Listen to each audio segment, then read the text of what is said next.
Who knows where the vault is? Israel.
The sound's not working in the game. Oh, cool. Huh.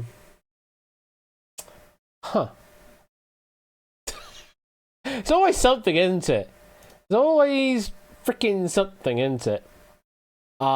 Give me a moment. Possibly because I changed audio devices after I booted Unity up. And this particular version of Unity has a bug where it doesn't track that. Let's try again, shall we?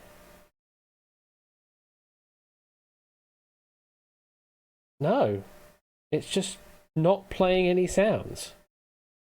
At all. Not muted. What the heck is going on? Where is my music? Why is this suddenly not working? What's the mixer saying? The mixer is playing. The mixer has audio levels jumping around.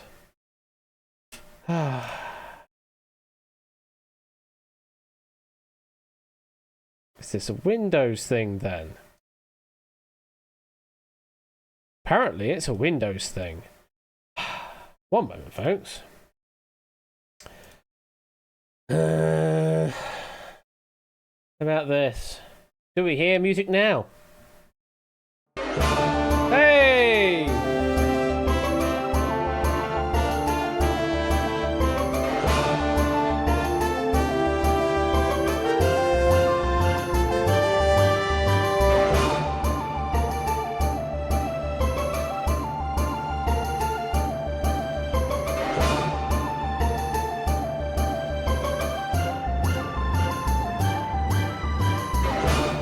Good evening, and welcome to the vault. Once I finally got the music actually working. Yeah, it turns out actually it wasn't Windows audio. I'd already done that bit fine. It was in OBS. It just wasn't piping any audio through for some reason. But now it is. This is a story all about how it could be a big night if you play the vault right. Snaps for last 2 minutes. You're good now, Ash right. Thank you very much for the introduction there, Puzzledan, and that's about right. Thank you for the 41-month resub, Puzzledan. Appreciate you. Hope you're doing well. And also 42-month resub from Ralph earlier, who said, "Who knows where the vault is?" Israel's the answer there. Thank you very much for the 42-month resub. Sounds a bit like Mission Impossible because it's in 5.4, and there's very few things that use 5.4, interestingly. Then being Take 5 and the Mission Impossible theme. That's basically it. So welcome on in to the vault. And if you'd like to play tonight's game of the vault, well, as always with this game, there are two different ways to enter the game. You can play as an audience member, as a broker for our hot seat players. To do that, you'll need to whisper an occupation alias to Quizbot 3000. What that means is just give me a fake name, an alias by which we will describe you as we play the game proper, because you're sort of answering anonymously until we reveal all at the end. If you want to play the hot seat game and be able to join me here in Discord for that, then you'll need to give me a vault code that you believe is closest to the vault code that has been generated live tonight. Just a 4-digit code, 0 through 9 in each position can be possible. And the 4 players who give me the closest vault code will be invited to be in the hot seat this evening to earn up to 250,000 doots, because it got reset last time. Mark successfully opened up the vault last time round and claimed a cool 1 million in addition to all their earned prizes in the run-up to that game. So we reset the jackpot to 250,000, but still that is a massive prize to pay out if you can unlock the vault tonight. Now the questions tonight have been written courtesy of Shadowmain PX41. Thank you very much for the question, Shadow. And they have been proofed by Colo, His Holiness the Pope. Appreciate that as well, Colo. So if you'd like to play tonight's game of the vaults, remember 2 different ways of entering in, both though through Quizbot 3000 as a whisper, because we are trying to do the majority of this game as anonymously as possible. So whichever way you like to play, enter it in now. As we get into the reduced twiddle version of the music, which I do like, actually. Kind of like the sort of the adaptive nature of the music in the Vault, or at least what I've used for it anyway. There's that song of Jesus Christ Superstar, Everything's Alright, Resource Zone 5-4. I don't know much about the Superstar soundtrack, so I'm not particularly familiar with that. But there aren't many songs out there that do 5-4 justice. You just get the, as someone mentioned in chat earlier, you get that clave rhythm, and that's about as basic as you get. You can get some really, funky jazz fusion stuff with rhythms all over the shop, but it's pretty much just always a clave 5-4. It's because that's all we can handle is long, long, short, short, long, long, short, short. Because that's what people do, is they dance to it, and that's how it all works. There's a whole video from Adam Neely about this kind of stuff, and where it gets to really complicated time signatures, but makes absolute sense to the locals making those dances, because they just think in terms of longs and shorts. Doing it in 10/8 in essence. I mean, if he wants to count it in 10/8, absolutely do that. Yeah, it's more compound time, yeah. Like 6/8... 6824 dagger dagger dagger dagger dagger dagger dagger dagger.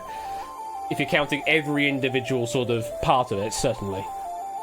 Who do we have in? We've got quite a few names already in the audience, including the Forbidden Eighth Bin. I don't know what that's a reference into, but welcome on in. The pub landlord is making a return. Money mismanager. I don't know if that's necessarily a good idea to be brokering with a money mismanager, but you do you. Lagging Lagamore for Euroquision participant. Well, there's at least 23 of those, and I'm one of them, and I'm not entering in, so it's 22 of them. Unless we're talking about previous Euroquisions, that's also possible, I suppose. Professional hair weaver, the strongest waiter, elephant's discombobulator, fortune cookie writer, jammed left mouse button, oh no, that's never fun. Chloride taster, pet detective, the estranged voice inside your head. I did wonder what that was. Martin Ursdale's publicist, drone driver, the Six Sigma, Centro di Gravità Permanente, sure, great gobstopper, unusual orthodontist, memory cleaner, long, long, short, shorter. Eurovision entrant number 10. Oh, that's a bit more specific, that one, I think. Cola Zero enjoyer, pedant in training, bomb defusal expert. Oh, we might need you later. Clive's love slave. Sure, local dog trivia broker and a Vault's fault, even. The eighth bin is satire from news. Oh, yeah, okay, fair enough. I've kind of steered away from all of the news, other than the Unity news that was just broken about an hour ago.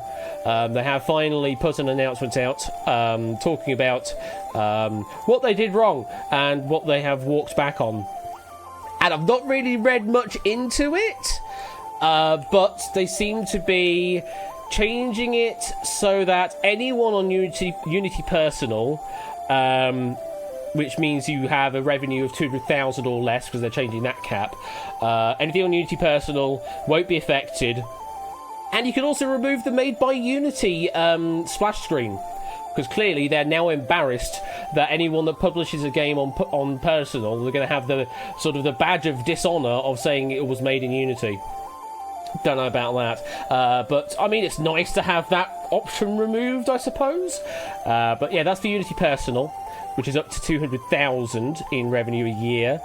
And then the other thing to do with the runtime policy, they're changing it so that it only applies to the more recent editions of Unity starting from 2024 and beyond. Which means if you are running an older version of the Unity engine and you're working with that, then you will not be affected by any of the changes. And alongside that, if for some reason you're in a weird situation in that the calculated amount from the runtime installs is just so massive that it's untenable for you to do business. The other alternative calculation that they're offering is 2.5% revenue share. And they say that both of the numbers are going to be self-reported, and you'll always be billed the lesser amount of the two. So if the 2.5% revenue share happens to be less than the runtime install calculated value, then you pay the lower value in that case. I mean, it's a fix. It's certainly a fix. Unity personal with up to 2,000 now and without the splash screen. Sure, I think I'm okay with that. And not affecting any past games. Also okay with that. It's just that the problem is obviously is that they broke the trust for a lot of people, and some companies just have already moved on. They've already moved on to other engines, so we were expecting there to be a walk back from what they offered. We were expecting that, and this is probably the best they could have done in the situation provided, other than a complete walk back and never come back to it again. Will it affect my work badly? No, because we don't use bleeding edge versions of Unity because we know that they're broken. The latest that we are using of the Unity engine at the moment is in 2020, because we know that one works. So until we decide to go up to Unity 2023, which is going to be in at least 5 years' time, I would imagine, it's not going to affect us in one slight bit at work now, which is nice to know until they change the rules again, because I would imagine they'll run this for the next year in 2024 and find out, oh, actually, we're not getting anything. Let's change the rules and actually bring it into all versions of Unity at that point. That's just my feeling, is that the way they handed it all to start with has broken the trust for a lot of people, and a lot of people are now thinking, you're just going to pull this stuff again later down the line. It might not be now, but it might be 5 years from now or 10 years from now. You're still going to pull the same kind of stunt, because you've just shown what kind of company you are, in a way. So that's the Manifest situation. Topper, me, BC and Tipster. Oh, you go for a full manifest there, Matt. Okay. Thank you for the 150 bits there. As Score says, yes, the Unreal rules for charging is 5% revenue over the million across a product's lifetime, but you have to earn that first million before they actually start charging the 5% on top. Plus, I think it also changes slightly if you're on the Epic Store as well. They do a slightly different deal on that. But if you're just distributing it normally, it's 1 million is the rule. And then there's another one, Flax, which is basically like Unity 2018, but done again. They have a 4% Manifest, the revenue room code rule. is 2,569 long shot. No. We can't be telling people what the room code is now, Posdan, although players have already locked their answers in, so they can't change that. But appreciate the 100 bits there. So, yeah, that was what Unity said, and thankfully it's not going to affect our business for a little while, until we decide to go to the long-term supported version, which we're not going to, because the version of Unity that we're on right now is already broken. We're getting so many crashes on Android. Manifest 6,969 lol. It's just not much we can do when we don't have access to the engine code. Yay. Manifesting 6969 from Sunnycat, thank you very much for that 100 bits as well. So that's the news in game dev world. I'm still going to look at Godot because it looks interesting, and maybe it'd be nice to work with, but I don't know. But I will look into Godot at some point. Right, I'm going to stop waffling. We've had a Vaults after the Vaults Vault. We've had a Unity update to join, and we've got how many players in that want to play the hot seat game? 2, 4, 6, 8, 10, 12, 14, 16 players. Oh, I'm going to be disappointing 75% of you then on the reveal of the code in a moment. It is about 20 past 8 this evening. Let's get this game underway. I forget I can't press the spacebar in this game. I actually have to press the continue button. Let's put that away. The lobby is still technically open for the next couple of minutes until I move on to the first part of the game. So if you do want to join in late, you can still enter in an occupation alias. But for now, let's pick our vault code and see who has matched it the closest.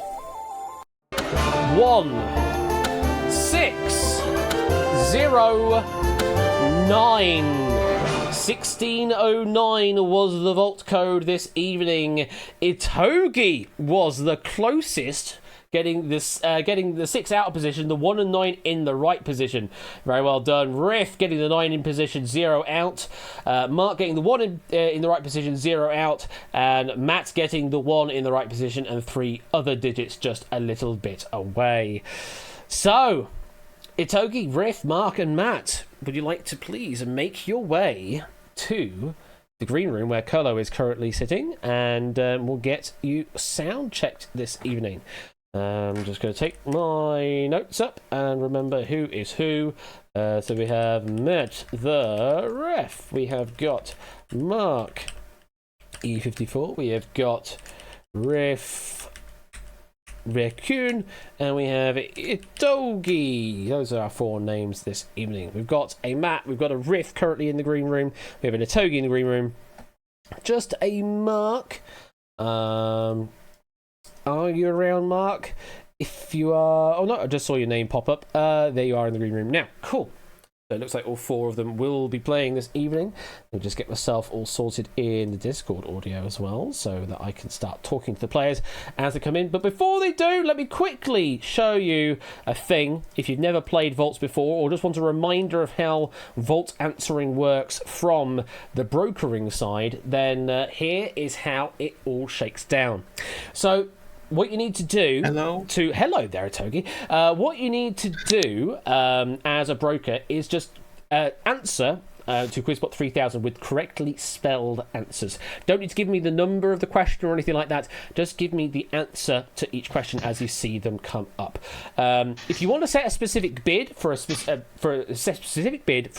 answer, then you can also append that offer to the end of your answer. So if you want to answer Paris and offer a range of 200 to 300, then you can see that's the message you need to send.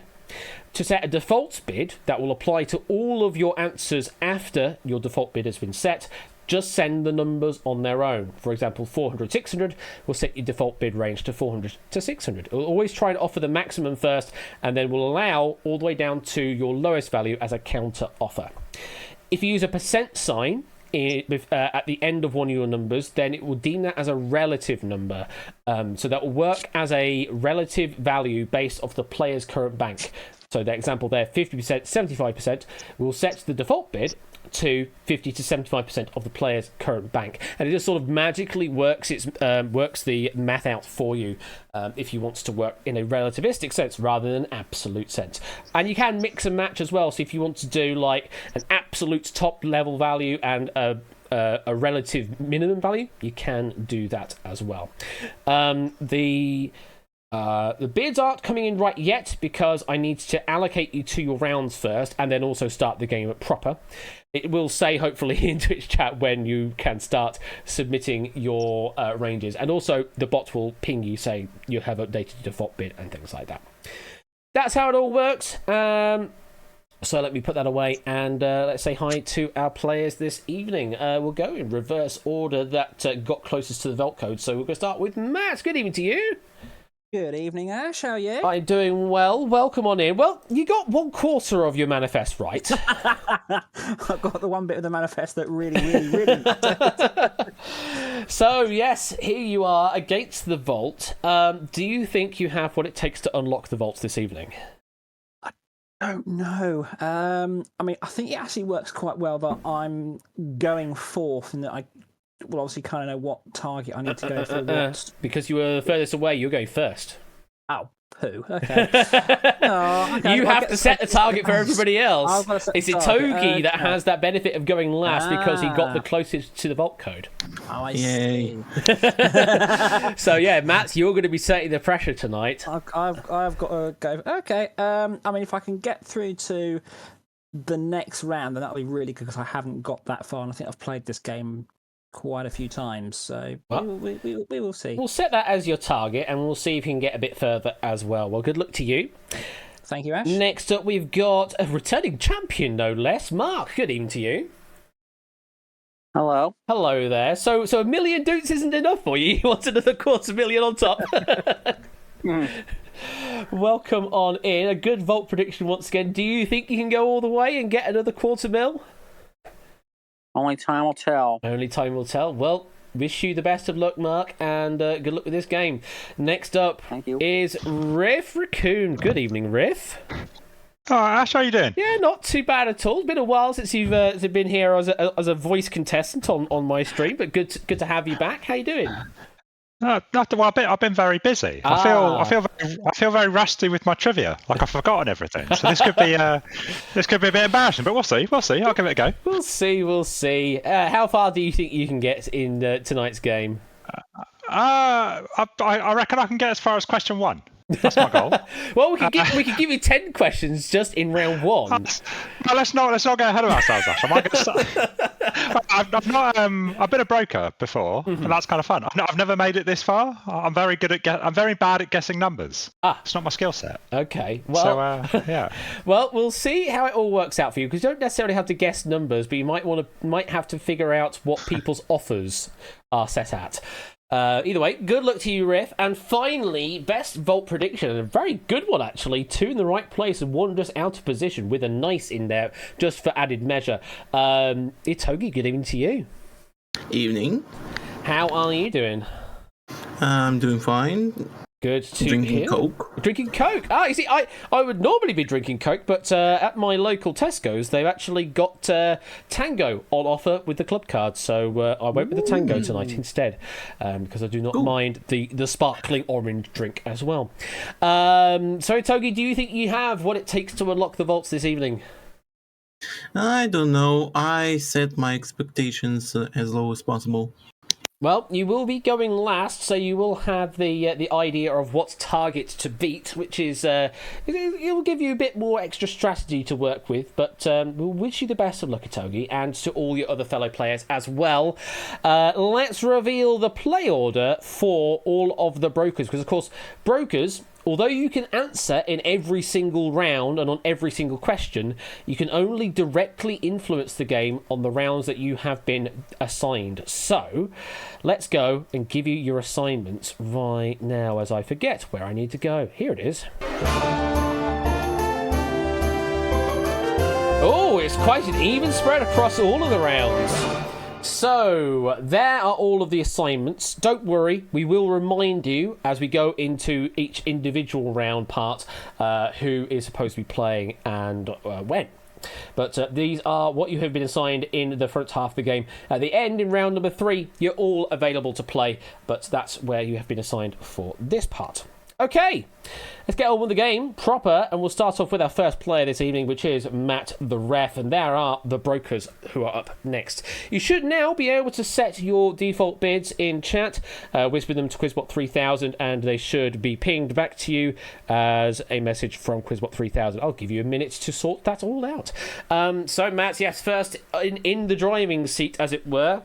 Going to be seeing 10 questions in a moment, and you'll have 3 minutes on the clock in order to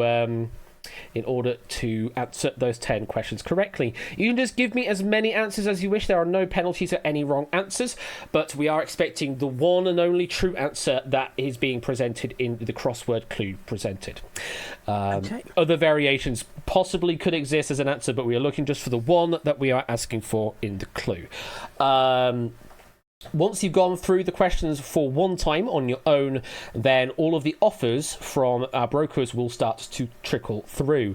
It's up to you if you want to answer yourself, if you want to take the offer presented to you by just saying accept, if you want to reject the offer outright by just saying reject, or if you want to counter offer. You are allowed to counter each offer just once. Just say like counter and a number, like counter 400, and it will try to make that counter offer. And if that was in the range of offers that bid came through with, then it'll accept it. If it isn't, then it'll reject it and move on to the next offer if there is another offer on the table. Sometimes there isn't, and you have to.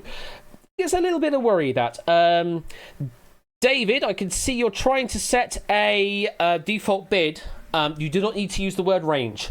If you're setting a default bid, you do not need to use the word range at the beginning. Just the two numbers on their own in a single message will work. I think that's the only one that I'm seeing that's doing a bit weird. And Brian doing the same thing as well. You don't need the word range if you're setting a default bid. Just the numbers on their own. Okay, I think that's all I need to say. Unfortunately, there's no late entry into this one, Oren, because we have to allocate the brokers to each round, unfortunately. So you just have to watch along, I'm afraid. So, Matt, are you ready to play? Let's go. Okay. Here we go then. So 3 minutes on the clock. We do give you 1,000 dutes to play with. Each additional question is going to get you another 200 on top of that. And if you can get all 10 right, a bonus 5,000 dutes or whatever it is. 10,000 possibly, I can't even remember. Either way, Matt, your time starts now. Which game show has been hosted by both Philip Schofield and Dick Clark?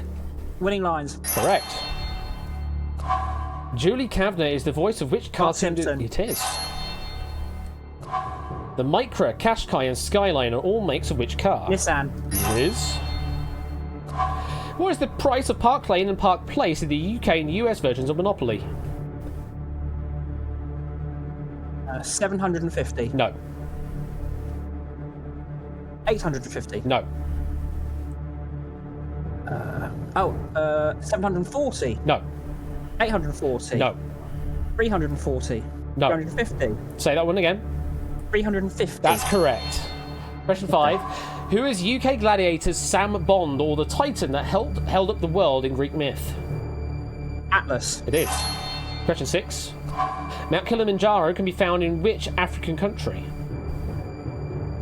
Oh. Pass.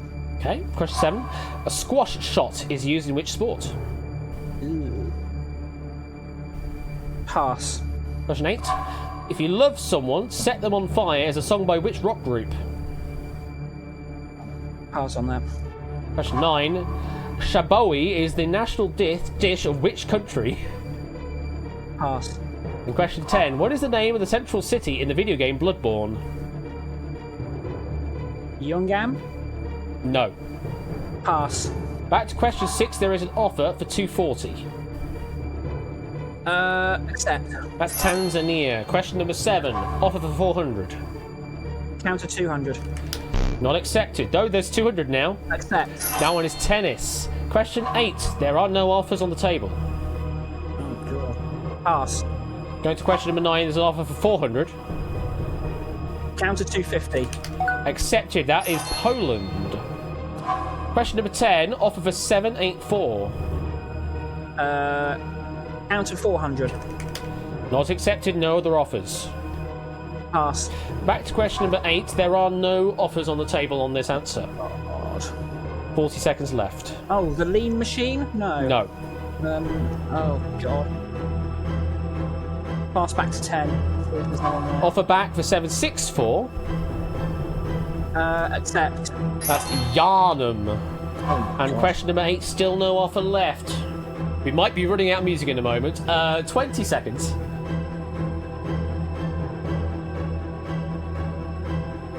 Got no idea. I need help here, guys.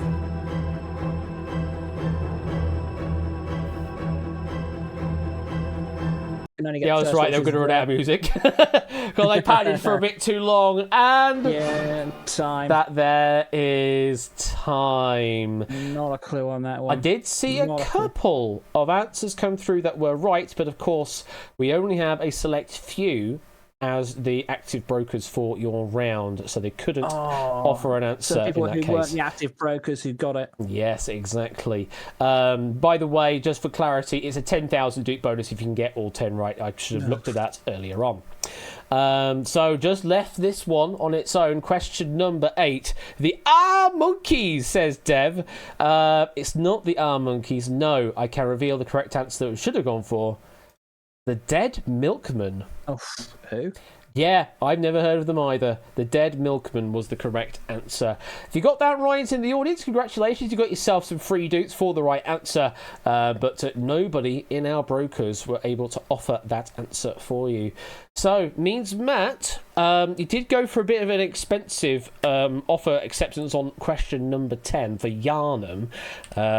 Leaves you on 1,346 dutes. I think the problem is, I think at least 2 of the other players that are up will get the 10,000. So you think this might not be enough? I don't think it'll be anywhere near enough. Well, we will see if it is going to be enough for you. That is the target currently for our other 3 players to beat. Good luck, Matt, and we'll catch you later. Okay. All right, moving on to player number 2 in the order should be Mark E54 as we bring in 6 other offerers for this particular section. Mark, so Matt's target of 1346, you think you could beat that?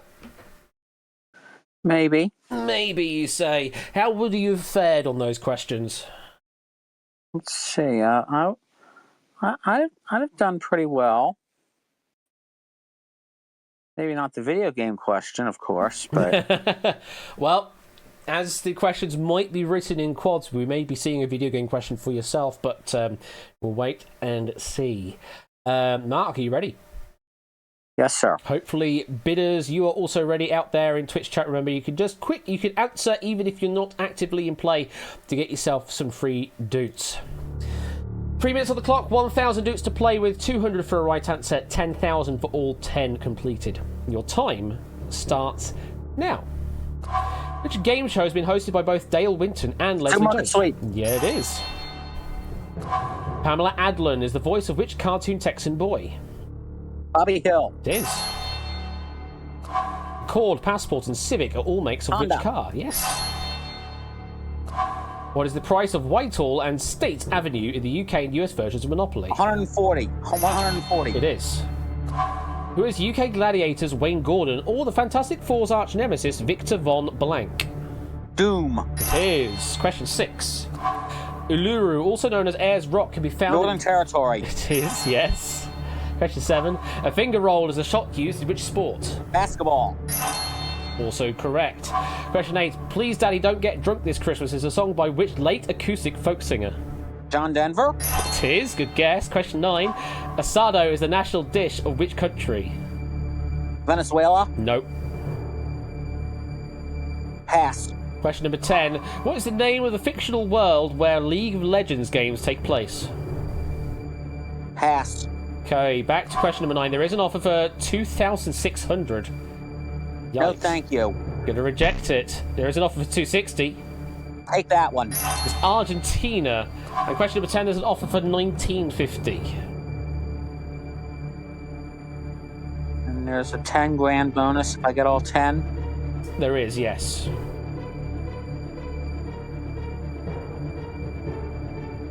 I'll take it. Thank you. You want to take it? I don't know it. You want to take it? Yes. Okay. Runeterra, or Runeterra. Thank you. That was the correct answer there. I mean, you made swift work of it all, it must be said. 8 of 10, just like that. Question number 9 for 260, and then quite a big bid on 1950 there on the final question. But, as you say, gets you through to that extra 10,000 dupe bonus for getting all 10 right. Brings you up to 10,790, which is indeed better than Matt's score, though that's not necessarily a guarantee yet of getting through to round number 2. Depends on if Riff and Itogi can better that score or not. Mark, how you feeling? All right. Just have to Just have to survive these next two players. I suppose so. Well, wishing you the best of luck here, Mark, and we'll continue on to player number 3 in the play order, who is Riff Raccoon. It took a bit of a moment there to load the avatar in, but there it is. And we get 6 brand new brokers in for your game. Now, Riff, how would you have fared on Mark's set there? I would have done a lot better on Mark's than Matt's, if I'm honest. Oh, really? Yeah? Yeah. Well, there was a bit more. It felt like a bit more US stuff in Mark's, which has become more of my wheelhouse of late. Oh, well, I suppose if you're more Canadian now, then. Yeah. Well, I'm hoping for all the Canadian questions in my set, if that's all right. Yeah, we're just sort of working around the international waters here, so maybe we can get you some Canadian questions. I don't know what's actually coming up here. I pretty much have left this to Shadowmane and Colo to sort out the pack, and I'm kind of reading these questions for the first time tonight, so all good fun. Colo, no, Riff. I'm getting my names mixed up now. Riff, are you ready to play? Yeah, I am. I can be Colo if you want. Do you want me to be Colo for you? I mean, if you're Colo, then you might know the answers already, which is probably a bit. That's definitely not going to happen. Yeah, I'll stick as Riff. We'll stick as Riff. All right then. Yeah. So 3 minutes on the clock for you, 1,000 dudes to play with, and Riff, your time starts now. What game show has been hosted by both Stephen Fry and Alex Trebek? Oh, Jeopardy! It is, although not quite yet. Veronica Taylor and Riko Matsumoto both played which Pokemon trainer? Oh, Ash Ketchum. Correct. The Yaris, Prius, and Highlander are all... They say that? Toyota. That is correct, yes. What is the price of Piccadilly and Marvin Gardens in the UK and US versions of Monopoly? No. 180? No. 280? That's correct, yes. Question 5. Who is UK Gladiators Nick Aldis, or what is the name of Alton Towers vertical drop roller coaster? Oh, what is it called? Come back, we'll pass.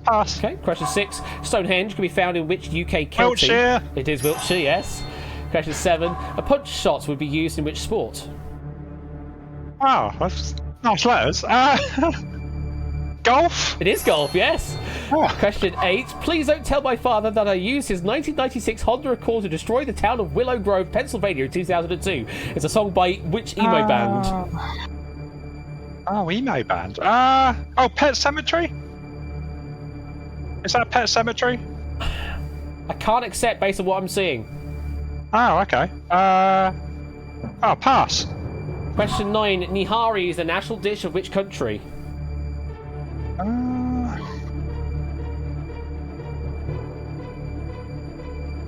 Pass. Come back to that. Question number 10. What is the name of the planet in World of Warcraft? No one likes these games. Pass. Question number 5. There's no offers for question 5. Oh my! It's Gladiators. Come on. Palaver. No. No, it's not. It's roller coasters and gladiators. Who are you for people? 1100. Oh, I can't afford that. I'll pass. Reject that. You gonna pass? Yeah. Okay. Question 8. There's no offers for this. It was. So it's not Pet Cemetery. It's spelled weird, isn't it? Move on. Question 9. No offers.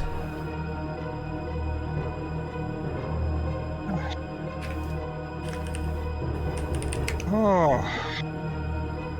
Okay. There are not that many countries that end like that. Wait. 20 seconds.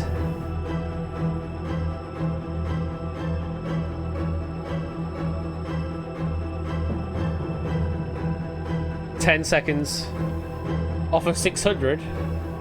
How? No. I'll reject it. Okay, fair enough. Yeah. And that there is time. Oh. So you end the round on 2,200, which is greater than Matt's score, which does mean Matt will be eliminated at the end of this round. But let's continue through some of these answers. So yeah, Nihari is the national dish of which country? as you say, there aren't many countries that end like that. They're Stan related. This one is a Pakistan. I was looking for there. Pakistan. What's the name of the planet in World of Warcraft? It would be Azeroth. Makes sense. Who is UK Gladiators Nick Oldis, or what is the name of Alton Towers vertical drop roller coaster? You're gonna kick yourself. It's Oblivion. It is Oblivion. Yeah. Yes. Finally, this one here. You say Pet Cemetery. I couldn't take that because it's not quite what I have on the card, though it is incredibly close to that. It is Pet Symmetry, not Cemetery. That's fair. If you changed that vowel sound at the beginning of the second word slightly differently, it would have been fine. But he said cemetery, not symmetry, so I couldn't take it, I'm afraid, because the audience have to answer exactly as spelt, so I would have to expect the Otzi players to do the same. Absolutely. Riff, it's 4 questions you didn't get right. But you are in a good position with 2,200 at the moment, potentially. Visibility, Dave. We'll see. We'll see. I'm annoyed about Pakistan. I just didn't think of stance, which is a shame because they cause me so much trouble when I'm trying to learn my countries. But yes. It's the pressure, Ash. It's the pressure. Oh, it is the pressure of the game, especially you've got the music playing as well at the same time. So, sit tight because you are still potentially in with the shouts to get through to the next round, depending on how Itogi plays. So, let's move on to our final player in the round. It is Itogi. Another 6 players coming up here as our brokers. Now, you've watched all those questions play out, Itogi. How do you think you're going to fare? I don't know. I hope I get at least 2201. Well, we will see if we can get that far. Again, brokers, get your default bids ready. And thank you for the... Oh, that's a big bits you offered there. Only 510 bits. Saying Happy Bisexual Visibility Day Eve. Happy Bisexual Visibility Day Eve to you too as well, and to all of the bisexuals out there. It is bi Visibility Week this, so I haven't made much of a deal of it, but maybe I should do in future. But happy Bisexual Visibility Day Eve to you and to everybody else. Itogi, you will need to better Matt's 1,346 to get through to the next round. Are you ready to play? Yes. Let's have a look. Sorry, no. I'm totally lying. To get through to the round, you need to beat Riff's 2,200. That's actually what you have to do, isn't it? I can't even follow my own rules. Yeah, you have to beat Riff's 2,200 to get to the next round.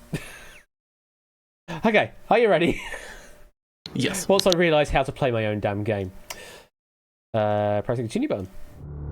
So for you, Itogi, 3 minutes on the clock, 1,000 dukes to play with, and your time starts now. Which game show has been hosted by both RuPaul and Adil Ray? Lingo? It is. Debbie Berry is the voice of which cartoon boy Genius? Jimmy Neutron. It is. The Arteon, Jetta, and Tiguan are all makes of which car? Pass. Okay, question 4. What is the price of Bond Street and Pennsylvania Avenue in the UK and US versions of Monopoly? 320. It is. Question 5. Who is UK Gladiators Tony Farrow or the alien or Arnold Schwarzenegger fought in a 1987 movie? Predator. It is. Question 6. Death Valley can be found in which US state? Nevada. It is. Question 7. In what sport is a flea flicker term used? Pass. Question 8. Attack of the Radioactive Hamsters from a Planet Near Mars is a song by which singer-songwriter? Pass. Question 9. Khachapuri is the national dish of which country? Georgia. It is Georgia. Question number 10. What is the name of the Sky City featured in Bioshock Infinite? Pass. Back to question number 3. We have an offer for 308.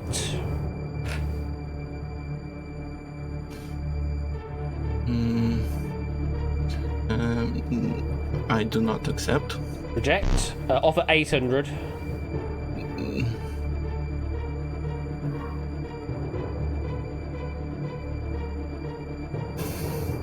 counter offer 400.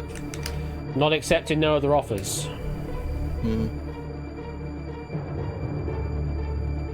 You can pass and move on to another question if you want. Offer 600. Accept. That one is Volkswagen. Question number 7, offer for 440. Accept. That's American football. No offers on question 8.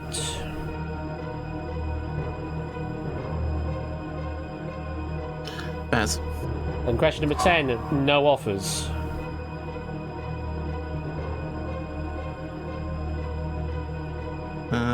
Cloud No, Bay. sorry, offer 399. Say that again? Cloud Bay. No, offer 399. Accept. It's Colombia we're looking for. And question number 8, no other offers at the moment.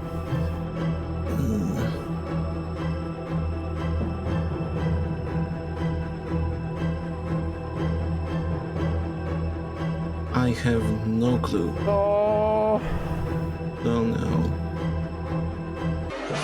out of time. And I saw a couple of correct answers, but again, they weren't active brokers on your particular game. Ah, Itogi, I knew what you were trying to Really do. unfortunate. You were trying Yeah. to go for the full 10,000 bonus on the end to hopefully give you a bit of a shout against Mark in round number 2, but it did not work out for you. Yeah. So, Attack of the Radioactive Hamsters from a Planet Near Mars. It's a song by Weird Al Yankovic. Oh. It's not as obscure or as other 8 No, question. it's not as obscure, but quite maybe difficult to spell is probably a thing Yeah. to accept there. But oh man, Itogi, so close. 1,361 means it's probably not going to be enough to get you through to the next round. Let's have a look at the leaderboard standings just to confirm that. Yes, indeed, it is better than Matt's 1,346, but it is not better than Riff's 2,200. Which means Mark and Riff will be advancing through to round number 2 in a moment. Itogi, so close. But I hope you had fun. Yeah, I had fun. At least I answered something. You did. You got some good questions answered in there as well, including Georgia as well. That was a really good answer for question 9. Yeah. So very well done on that, Itogi. And Matt the ref, yeah, as he say, well, you said that you thought 2 players were going to get the 10,000. In this case, it was only just the one. But Riff did do a fairly good performance on the answers and also the brokering, despite only answering 6 questions right. So, Matt, it is out on round 1. Unfortunately, can't get you to round 2 this time, but I hope you had fun. I always have fun playing, whether it's in the voice or in amongst the brokers. Yeah, just say that 15 dudes between myself and Itogi. just 15 dudes. Well, Itogi and Matt, Well played, everyone. Thank you very much for playing. If you are a broker for round number 2, then obviously you'll be able to do that. Of course, continue answering questions in whispers to get yourself 3 dudes. And then when you get to round number 3, you will be able to offer for our final players here and maybe take some of that hard-earned money that they earned and take it back for yourself. Let's hope so. Take care. We'll see you later. Thanks. Good luck to Mark and Riff. Good luck, guys. Thank you. Thank All you. right, so at the end of that, let's have a look at the leaderboards standings for our brokers. And currently in the lead, we've got the Vault's Fault on 3,150. Then it's the Pub Landlord 2764 and the Pet Detective 2540. And you can see all the other names there. So yeah, that also tracks all your correct answer free doots as well as all your brokered value on top of that. So, it's going to be Mark versus Riff. And Mark, because you scored the better in that round, meaning you will get the sort of positional advantage in this round, and you'll be able to go first. So this is going to be a head-to-head round. And in fact, let me press the button one more time so that I can get our brokers doing their thing. There we go. Get the brokers all signed up for round number 2. So as I say, it's going to be a head-to-head battle between you two. It's going to be 4 minutes on the clock and a total of 20 questions to get through. Mark, you're going to be answering first. The question will come up, and you can give me an answer as soon as you can. And also, brokering is immediately live. There's no delay. Once the offers come through, they will appear on screen. If you give me a correct answer, then you'll get yourself the dukes on offer for that question, and then play will pass on. If you do not get a correct answer, or you can't broker an answer in the time, then we pass it over to your opponent, and they get an opportunity to answer that question. And then if they get that right, then they'll also take the next question after that. We keep going backwards and forwards until we find out who is the winner. Whoever has a distinct question count advantage at the end of the round will get an additional bonus of 10,000 dukes. If neither of you have a distinct question count advantage, then you will split that 10,000 instead and get 5,000 apiece. And you'll also be playing with 2,000 to start with in this round, and each correct answer is worth 500 additional to you.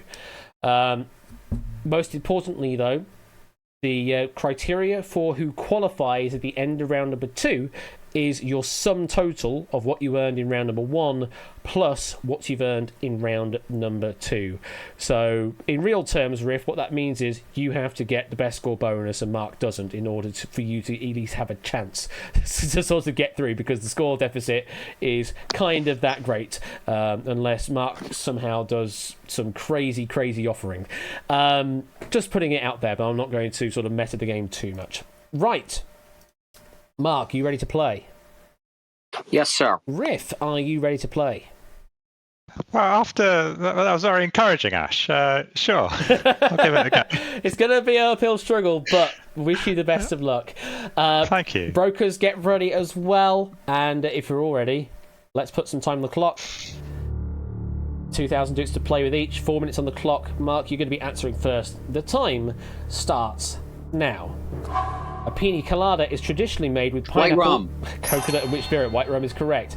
Riff, Be Our Guest is a song featured in which Disney musical movie? Beauty and the Beast. It is. Mark, which variation of solitaire can only be played by matching Pyramid. cards to... Yes, it is.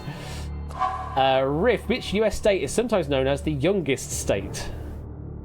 Hawaii. It is. Mark, who is famously known for saying, "Give me liberty or give me death"? Patrick Henry, That it is. Riff, something old, something new, something borrowed, or something blue is usually given at what Wedding. event? It is.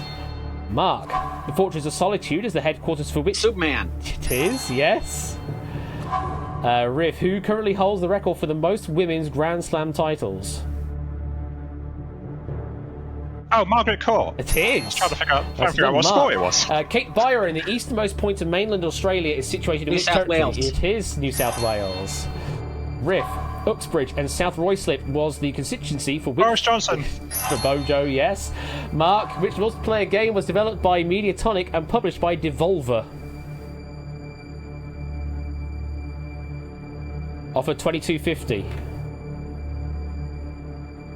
no thank you. Rejected. $20.25. No thank you. No other offers. Nope. Passing control over to Riff.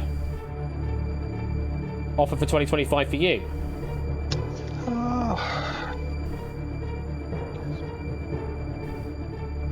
I know this.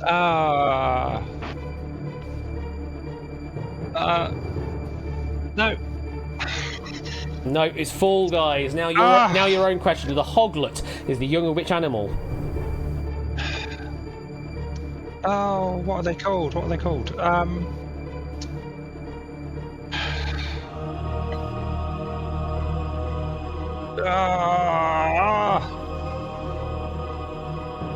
Out of time going to Mark. A hedgehog, Hedgehog is correct.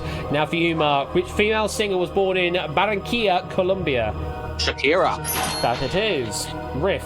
Alongside the queens in the deck of cards, which other face card does not have a mustache? King of Hearts. Correct. Mark. 100 kuras convert into one of which monetary unit? Turkish lira, Correct. Riff. C3H8 is the chemical formula for which gas? Methane. No. Oh. Butane. No. 1815 offer. Sure, why not? It's propane. Mark, what games company is responsible for the Elder Scrolls and Fallout? Bethesda. It is Bethesda. And Riff, the Republic of Gilead is the setting for which novel? The Handmaid's Tale. Is correct. And Mark, what is the lowest layer of Earth's atmosphere called? Troposphere. It is the troposphere. Final question now. Fiji and Tonga can be found in which ocean? Well, I've had a lovely day, Ash. Is it the Pacific Onion? Say it properly. Oh, Ash, you're no fun. Pacific Ocean. I have to follow the rules of the game. I know you were delayed for time, and I know you knew it. It's But the puzzle, but I've gotta have my moment in the sun, Ash, before I'm cast astray. oh, goodness me. Well, look at those counts there. 10 for Mark and 9 for Riff. There was just that one that you could not convert for the Mediatonic Devolver game being Fall Guys. Riff. So close to at least tying it up, but it could not be done this time. I mean, you were both absolutely on top form. Hardly even needing the broker's help there. Riff gets an additional 4,685. Mark, though, with 10 beating 9, gets an additional 10,000 on top of the 7,000 that he had earned, which is just no brokering whatsoever. 17,000 added to Mark's total. Let's go over to the leaderboard and see what that's done. And it does mean that Mark, with a total of 27,790, you are going to go in for a second time in a row, this time for 250,000 doots. Riff, 6,885 to you, nothing to be sniffed at, but yeah, unfortunately not enough to get you through to the final round. I hope you had fun though, Riff. Oh no! Well, I mean, what's nice about playing someone like Mark is that you kind of know what the outcome's going to be to begin with. So if you can just, if you can hold your own, I feel pretty satisfied. But yeah, no, he's very good, very good. I mean, 10 versus 9 is an incredible performance in round number 2. So, well, thank God. So Riff, unfortunately, not enough to get through to the vaults. But thank you very much for playing. Take care, Riff, and we'll see you later. Good luck, Mark. Take all the money. Do it. All right, bye. I'll try to. Thanks. So it's going to be Mark against the vaults once again for another 250,000 doots. Let's have a look at the broker leaderboard. Yeah, not much brokering going on, so only correct answers getting some points pretty much. The Forbidden 8th Bin, though, getting 8,100 currently. Pet Detective 7,540. Euroquisition Participant 7,500. Pedant in Training 6,200. And a Fortune Cookie Writer for 5,900. And you can see all the other totals there. As we go into the final round, and as it always is, as it comes up on screen, everyone is here this time round as a broker. Now, Mark, you had over 20,000 doots coming into this final round. That's what you're going to be starting with from this point onwards, and you're going to be earning more and more cash. I know you know how this works, but I'm just explaining for those that may be new to the stream. Do tell. And also 100 bits from Study Cat. Can Mark unlock the vault? Find out right here, right now. Find out right here, right now, indeed. Thank you for the 100 bits there, Study Cat. So yes, you'll be seeing 10 increasingly difficult questions with an increasing value to it each time. You can broker up to anything that you have earned so far in the game. And you cannot move on to the next question until you have given me a correct answer, either yourself or brokered your help to get there. Once you've gotten past question number 9, we will stop the clock for a little bit and give you pause for thoughts, because question number 10 is for the big 250,000 doots.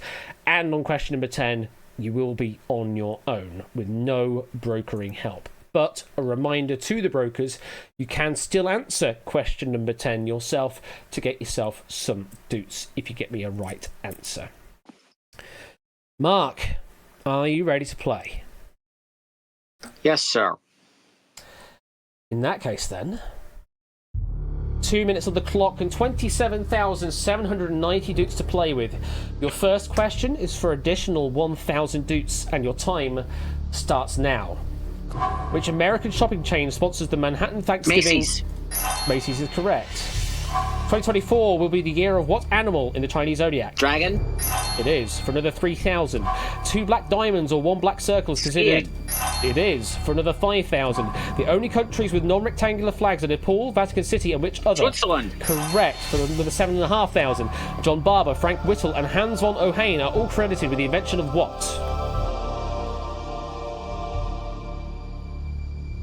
Offer 17843. Accept. With the jet engine for another 10,000. What KFC sandwich replaced 2 bread buns with strips of chicken?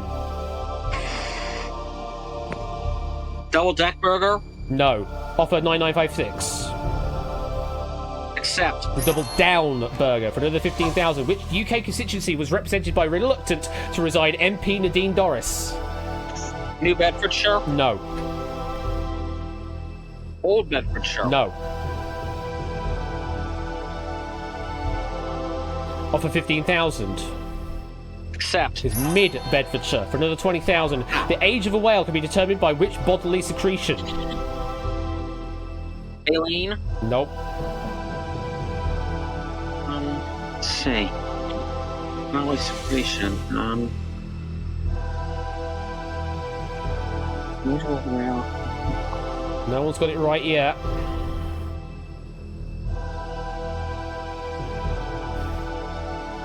$20 seconds. I'm thinking.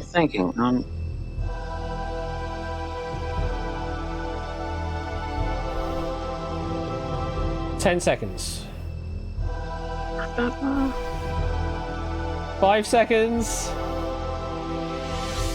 Sorry, I don't know. Oh, wow! It's a complete stumper. Not a single person got it right. I saw loads of answers come through. I saw saliva. I saw baleen, as you suggested. I saw feces. Another suggestion. It was not that. And not taurine either. Not napalm either. Not adenine. That wouldn't have the right number of letters. Not galena either. The correct answer that we were looking for, that one player got close to, I will say. One player did get close to it, although going with some very memey percent answers. We were looking for earwax. Earwax. Ooh. Yeah. What a lovely bodily secretion that is. Oh, hey, yes, getting it right in public chat, but unfortunately too little too late, and also probably not in the game to offer that opinion. So, Mark, you could not open the vaults this time, but you were on for a proper stormer there. Got up to 28,491, so kind of close to where you started, actually, but you did do some brokering to get there. Yeah. Unfortunately, not enough to get through to the final question 10. How do you feel, Mark? Not bad. Thanks for having me. No worries. Let's just finish everything off and just confirm that is your total there of 28,491. Those last 2 questions in the pack will go spare unless Shadowmane wants to reveal what they were in the Discord later on, but I'll assume that they are sort of not being used until otherwise said. It's a great game, Mark, just not enough to unlock the vault this time. Now, brokers, how did you do out there? Well, a few of you managed to get some big bank. Pet Detective, 25,540. Drone Driver, 22,543. The Money Mist Manager actually managed a good amount of money, 17,896. The Forbidden Eighth Bin got 11,100, and Euro Question Participant got 9,500. Now, let's reveal all to see who you all are. It's Fluid Fernando at the top with the big bank. Then it was Proogs doing very well indeed. Then Ralph and Clive and BC. And you can see all the other names there.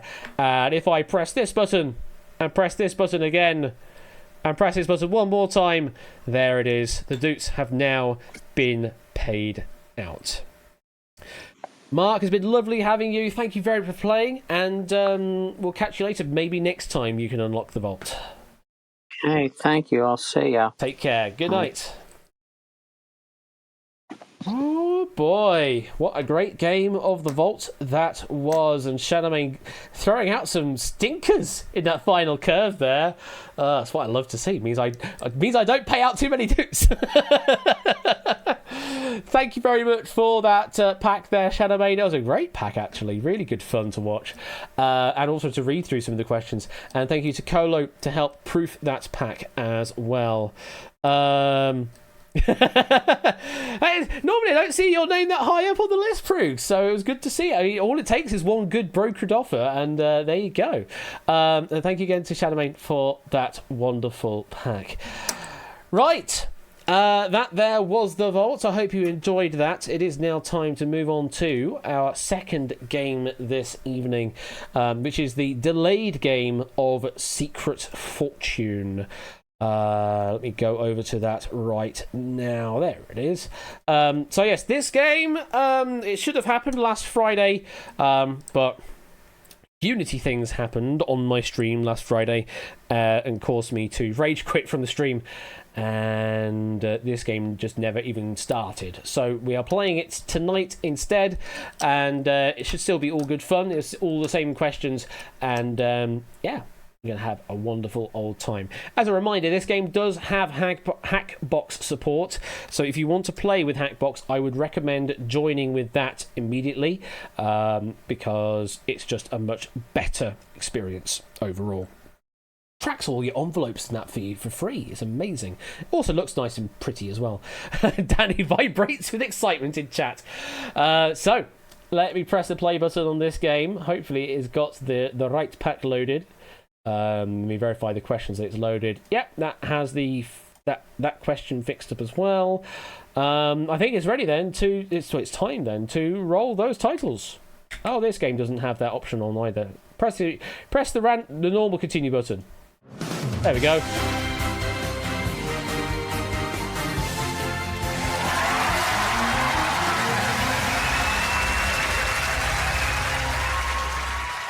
So again, as a reminder, if you want to join on Hackbox, go to hackbox.ca and enter in with the same room code that you're going to see in a moment. If you do not want to use Hackbox, that's absolutely fine as well.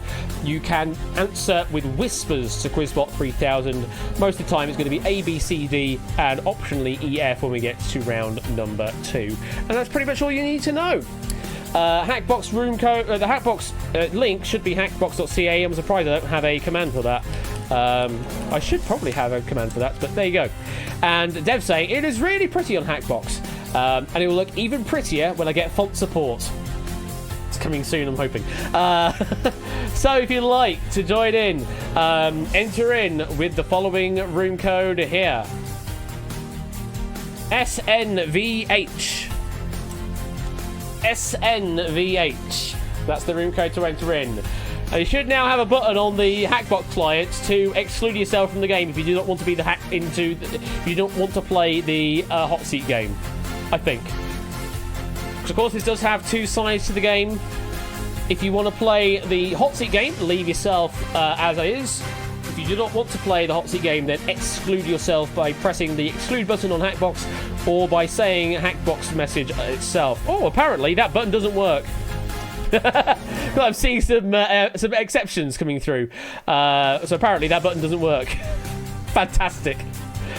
Thing is, I tested it a week ago and it did work. And now it doesn't. So unfortunately you're going to have to send a message saying exclude. At least I have that backup. Seems to work for some as it worked for you. Oh, did it, Colin? Interesting. Why did it work for some and not others? Bizarre. I will have to look into that. Possibly the difference are between people signing in with a Twitch-enabled account and those doing the one-time auth route instead. Might be that. Is there no way to go back? Unfortunately not, Grunkle. No, actually, what I can do is I can remove your name from the exclude list in the lobby object. I can do that manually. Because I have a few names in there already for other names that have already played this season so far. So I can remove your name from that list. That's not a problem. Do you want your name removed from that list, Grunkle? Just for the time being? So I can do that. And yeah, if you want undo functionality, pester me Manifest Salem in stream with Shadow ideas. May. Just send a message in the Secret Fortune thread in the forum on Discord, and I will fix it. And also fix the button so it actually works for everyone. Manifest Salem and Tipster. So Grunkle, let's remove you. It hasn't changed your visibility there, but you are now in the potential pick list of players that I've seen. And we're going to be picking a pair of you to play this pack by Danny Gambit and JB Henry XIV. It's a lovely pack as well. I've had a quick look over it. We'll go for one more roll around the music, because I did actually say on the schedule this is going to be at 20 past. Clearly, I've gotten into a patter with the Vault, and I can get that done a bit quicker than normal. So I will bear that in mind coming through to season 13. Speaking of which, I will be making a call for question writing in season 13 soon, TM.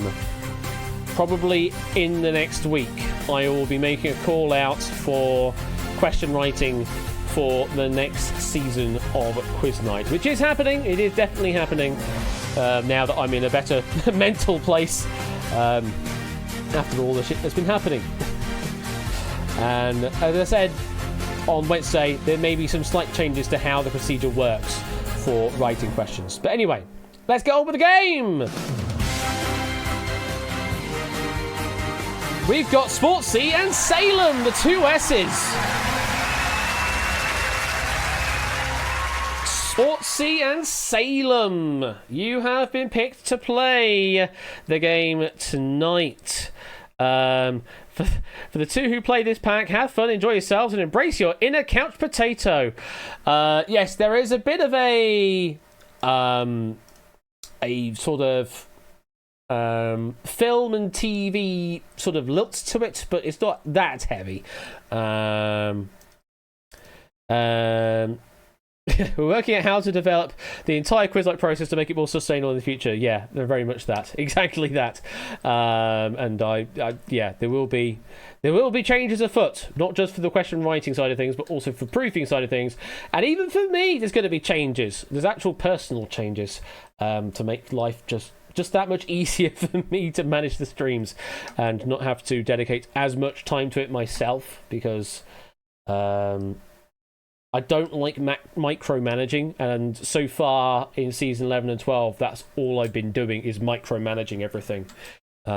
Means that I don't have enough time for myself to do actual game dev stuff to make new games, because that's something that has been sorely missing on my streams, is new content in the form of brand new games.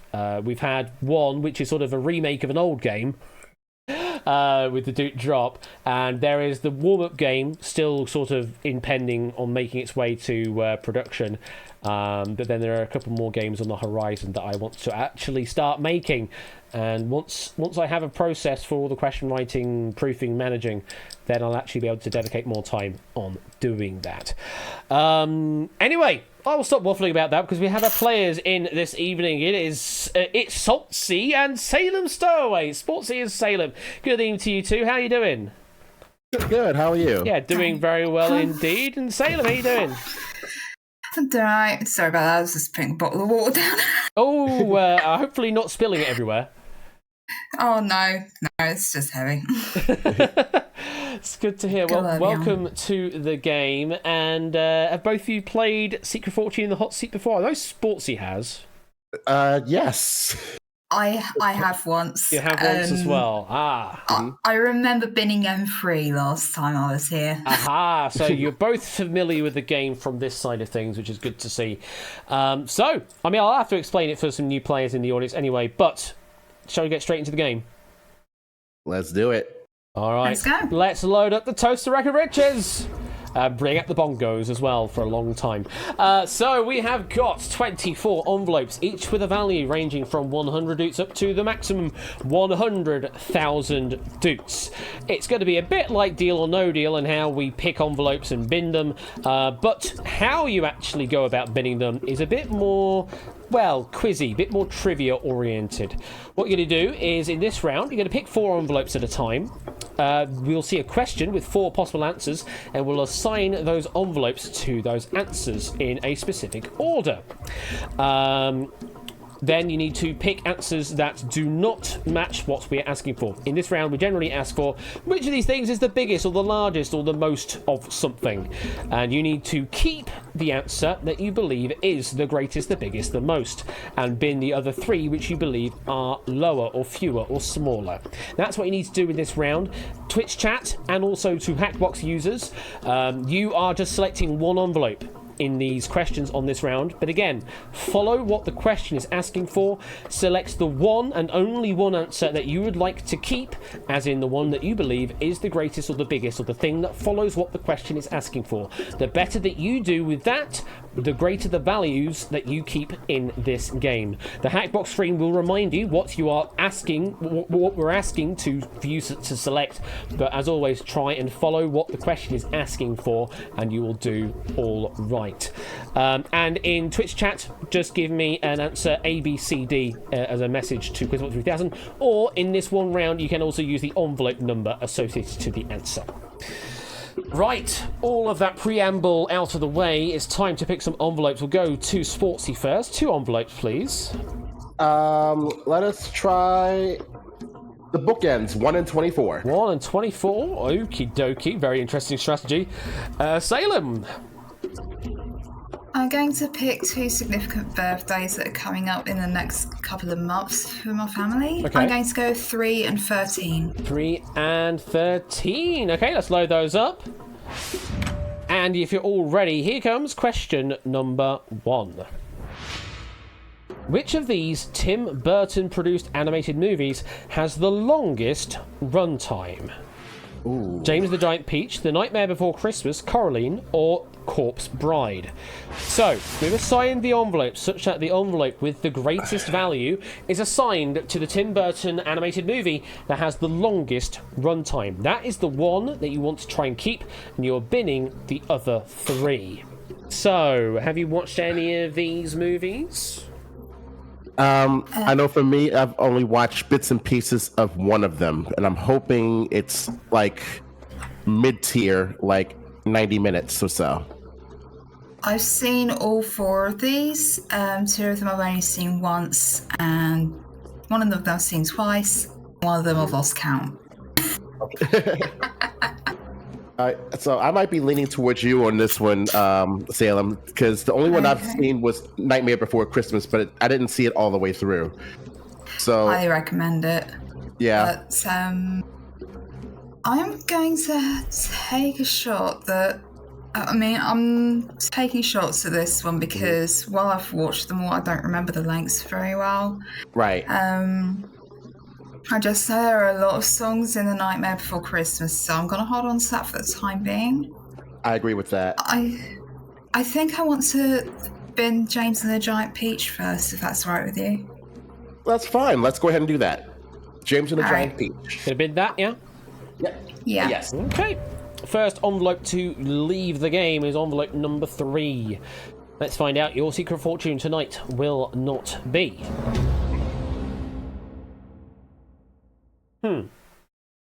Uh-oh. It's a biggie. Uh-oh. Uh-oh. 25,000 doots. Okay. Oh. Okay. Just Let's scraping not the get power discouraged. 6. I mean, it could be that you have This is just picked scary, 4 right? incredibly large values in this particular question. Right. That could be possible. So, how do you feel about Coraline? That's the one that I have watched twice. I think that it might be, at the very least, I feel like it might be shorter than Corpse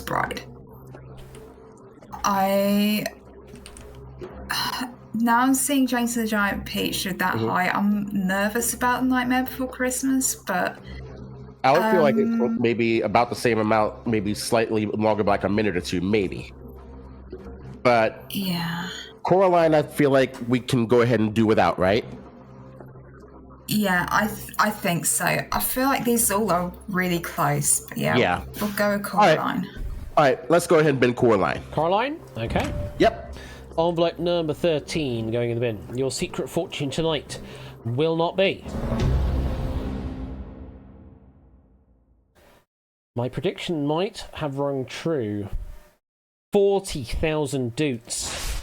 Oh my god. It's another Overpower 6 gone. Okay. One more to bin It's between Nightmare Before Christmas and Corpse Bride. At this point, what was our first instinct? My first instinct was Nightmare Before Christmas because it's musical. I was thinking similar. So keep that and bin Corpse Bride then? My sister might kill me for this, but yes, let's bin Corpse Bride. Okay. Both in agreement. That's okay. Number 1 removed from play. Your secret fortune tonight will not be.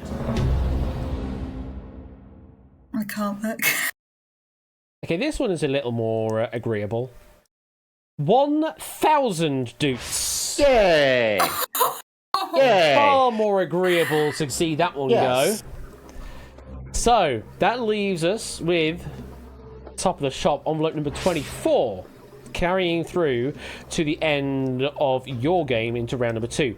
Those of you in Twitch chat and Hackbox, you may have different envelopes depending on which answer you selected. Whatever happens, you'll be carrying through what you have personally selected through to round number 2. Let's find out though. You've left off Nightmare Before Christmas. Is that the correct answer?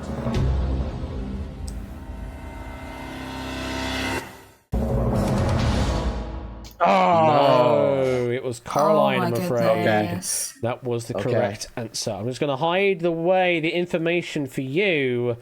And there's all of the percentages and the correct answers from the questions themselves. I will say 3 of them were indeed very, very close on runtime, but there was one stark different answer. Sportsy, Salem, what do you think about envelope number 24? Too big of a gap to worry about, but we know it's less than we know it's 30,000 or less. Yeah. Well, envelope number 24, it could be your secret fortune.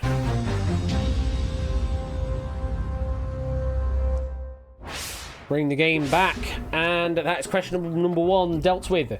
We will move on to the next one. Salem, you get to pick first this time. Okay. Let's go with all the 5s. 5 and 15. 5 and 15, sort of in diagonal with what you selected before. Sportsy. Let's go for 7 and 17. 7 and 17. Okay, I see a pattern approaching now. All right then. That looks very tidy right there. Yes. All right. Let's see question number 2. Oh, this one fits perfectly, doesn't it? If you were to fly directly, as the crow flies, from London to visit an island from a season of the US reality show Survivor, which season would be the greatest distance away? Is it Redemption Island, Blood versus Water, Islands of the Idols, or Heroes versus Villains? Man, this is a question. As a reminder, we've assigned the envelope such that the envelope with the greatest value is assigned to the season of US Survivor, which would be the greatest distance away as the crow flies from London. That's the one you're trying to keep, and you're bidding the other 3. Good luck. Well, I've never seen Survivor. You know what? I haven't seen it. I haven't either. We are taking. Okay, so we're gonna. How about we just? Which title feels the right for you, Salem? Which title feels right for you? Honestly, the one that I love the most is Heroes versus Villains. You know what? So how about we just do it one by one? We knock them off 7, 15, 17 like that, because we have no clue, right? Yeah, let's do that. We have absolutely no clue. Okay, so you want to start with number 7? Redemption Island? Let's go 7. Number 7. Lucky number 7. Redemption Island, yeah? Uh-huh. Okay. Here's hoping it's the 100. Here's hoping it's the 100. Well, let's find out. Your secret fortune tonight will not be...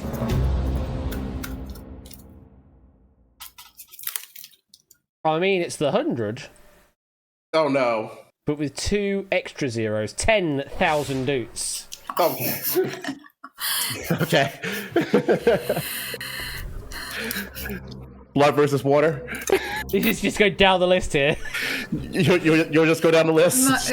If you don't have a clue, might as well. Yeah. Blood versus water. Okay. I mean, the water's winning for me. Yes. Just as a reminder, in most cases, the answers that appear are in random order unless explicitly specified by the question writer. We'll go for blood versus water. Envelope number 15. Your secret fortune tonight will not be... Well, it's the 100. But it contains an 8 and a 0. 18,000 votes. Okay. 2 more answers left between Islands of the Idols and Heroes versus Villains. I think I know where you're going here, but I need to hear it from you. Islands of the Idols? Yeah. Okay, Islands Islands of the Idols, please. Ash, you wind up. Let's stick with our box. LOL. We'll just continue down our road here. We're not going to swap, Noel. Fair enough. State no box 23. So, envelope number 17 is going in the bin. Your secret fortune tonight will not be... Oh, I can't do my joke. Though it's no laughing matter anyway, because it's 50,000 dudes. Big jump up. Oh. And it's another of the Power 6 gone. You only have 3 left. You've got the 100, the 75, and the 30 left in your Power 6. That leaves us with envelope number 5 on Heroes versus Villains.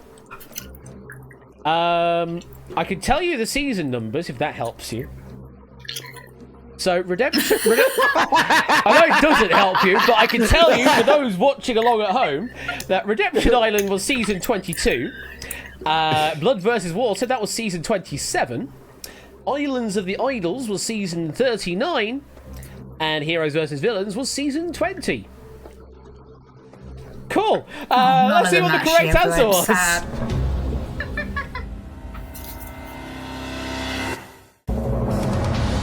Swing and a miss.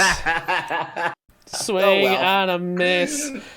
You shouldn't have gone down the list entirely. Islands of the Idols, which were the Mamanuca Islands in Fiji. That's where they would have been.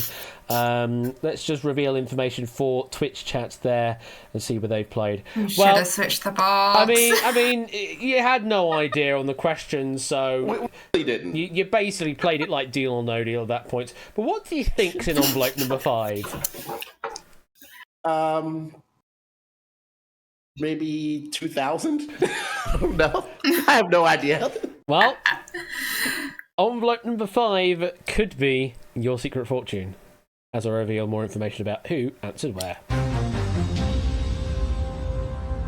Let's bring the information back. Moving on to question number 3. Back to Sportsy to pick first. It's going to look kind of pretty for a moment. 19 and 20. 19 and 20. Yeah, I can see the shape that you go for there. Yeah. Salem. I'm going to be exceedingly immature here. 6 and 9. 6 and 9. All right, it shall be. There's the nice of the 1920. Nice. And question number 3 is this.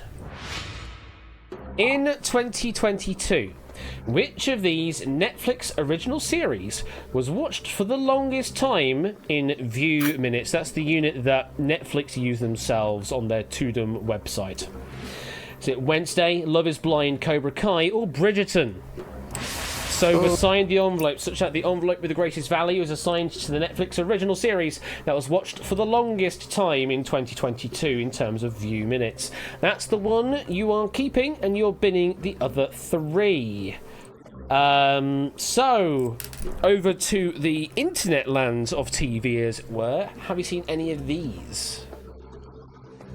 I've only seen Wednesday.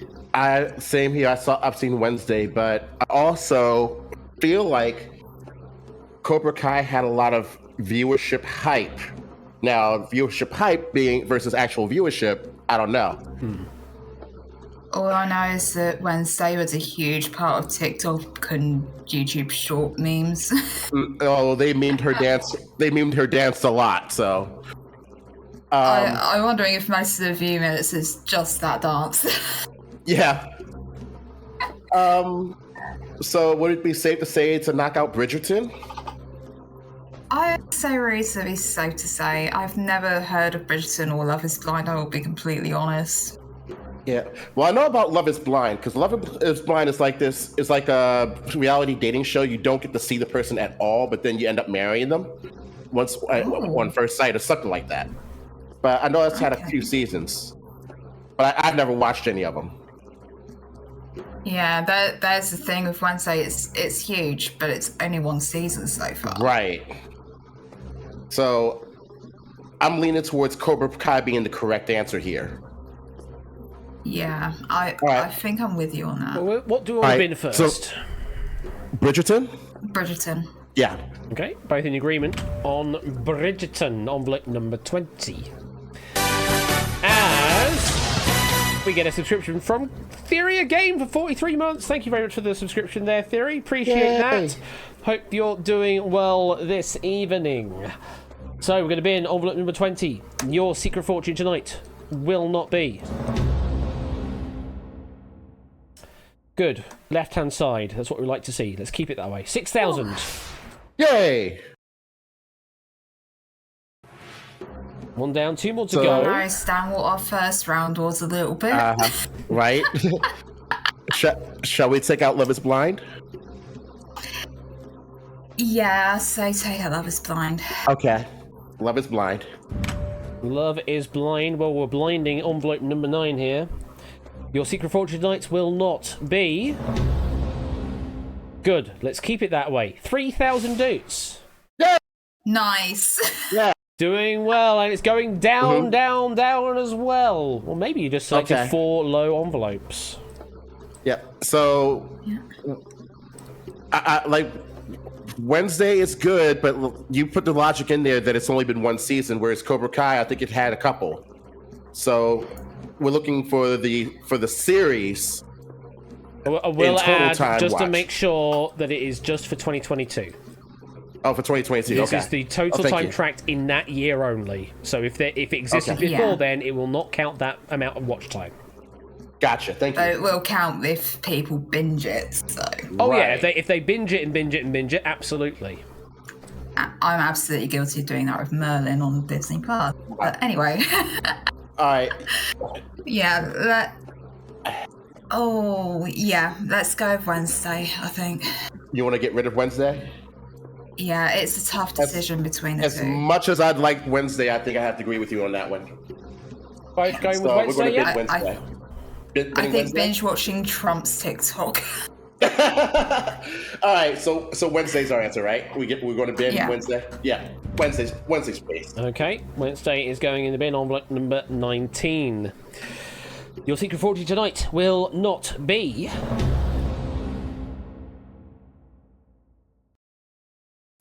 Well,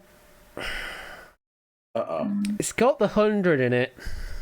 And it also has 3 extra zeros. Oh!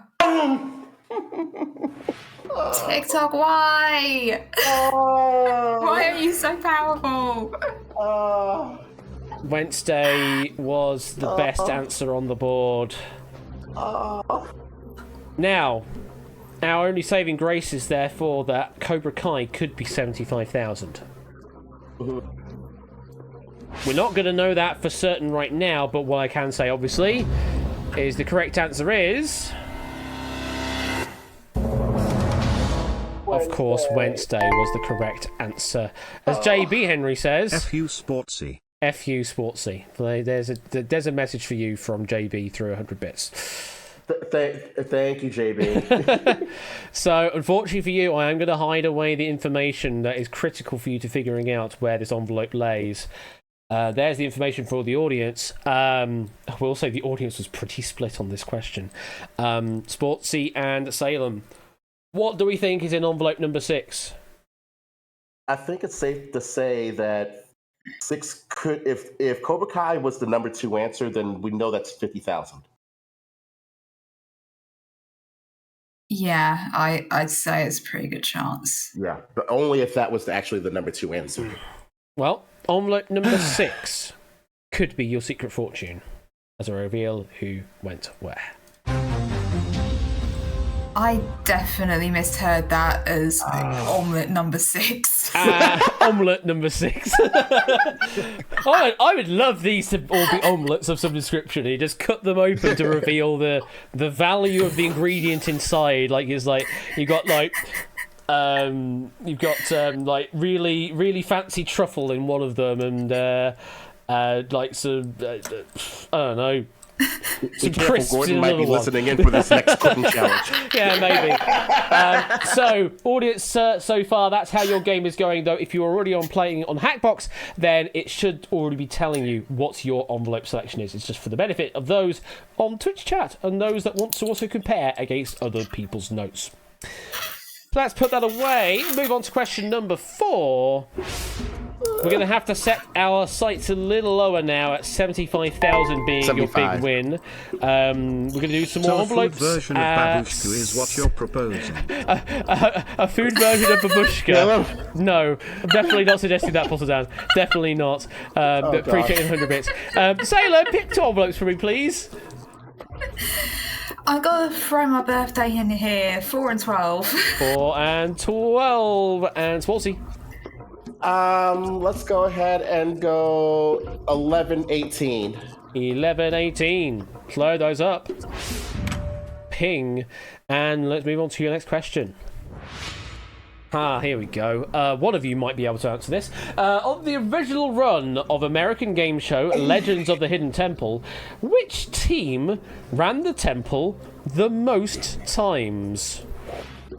Silver snakes, purple parrots, blue barracudas, and orange iguanas. These mean absolutely nothing to me. So, inside the envelope, sometimes the envelope with the greatest value is assigned to the Legends of the Hidden Temple team that has ran the temple the most times. That's the one you're keeping, and you're bidding the other 3. So I turn to Salem first. Do you have any idea? I've only seen 1 episode. It's more than I've seen. Sportsy, have you seen any episodes? I love this series. I just wish it was something that was more of like, which room takes the longest to get through? I could easily say it's the Shrine of the Silver Monkey. I'm counting on you for this one. This is a very interesting stat, and sadly, 2 of my thoughts up here right now. Okay. And orange iguanas is not one of them. Okay. I'll trust you on this one. Okay. Let's go orange iguana. Yep. Bidding orange iguanas, yeah? Uh-huh. We will do that then. Orange iguanas going in the bin. Your secret fortune tonight will not be...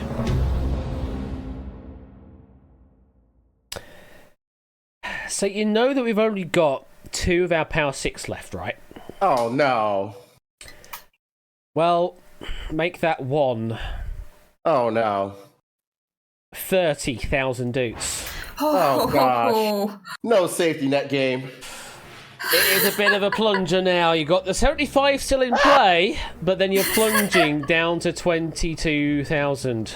You did not want to do that. Though, could be still a 75,000 lurking out there in these answers. Now I feel worried now.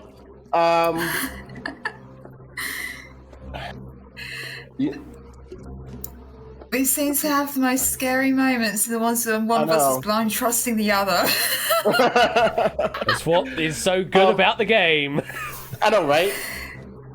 Like, I know the games, I know the hosts, I know the events, I know the rooms. A stat like this is like, what? Okay. Purple Parrots, I feel like, before I met this friend of mine here in DC, he told me when he was younger, he actually got on the show. He didn't get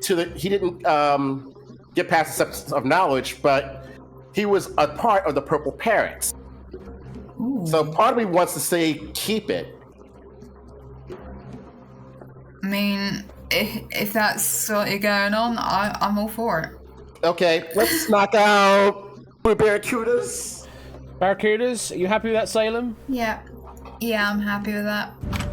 Barracudas, okay. Going in the bin. Just please not. These please. sounds. I'll be okay with 16,000. Just not anything higher. Your secret fortune tonight will not be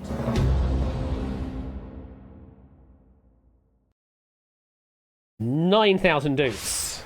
Okay. It is on the left-hand side. We need more of that. Okay. So we have the silver snakes and the purple parrots. The alliteration.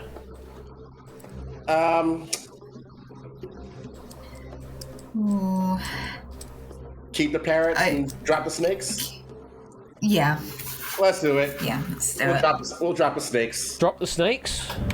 Yeah. Yeah, the snake. This is snakes for Indiana outweigh Jones. ladders, and they go down for a reason. Da, da, da, da, da, da, da. Da-da. So we're dropping envelope number Snake. 4. Snake! Snake! Da, da, da, da, da, da, da. Your That's se- it. your secret fortune tonight will not be.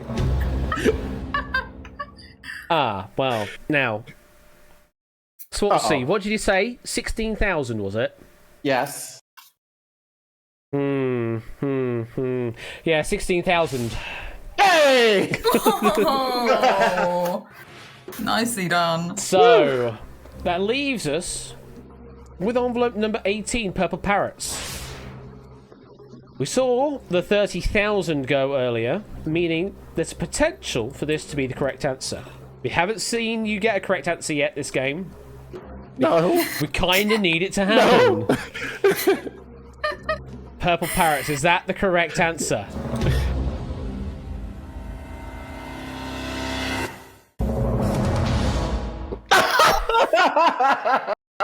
My God. I'm afraid not. The orange iguanas were the correct answer. And again, I'm going to hide the information away and show the information for those playing along at home.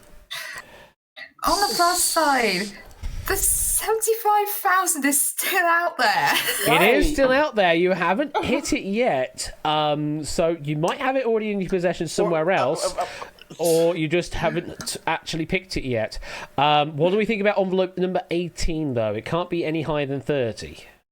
I don't know. Probably not our best Come on, one sports, No. say right we now. believe But in you. Yeah. Well, envelope number 18 could be your secret fortune.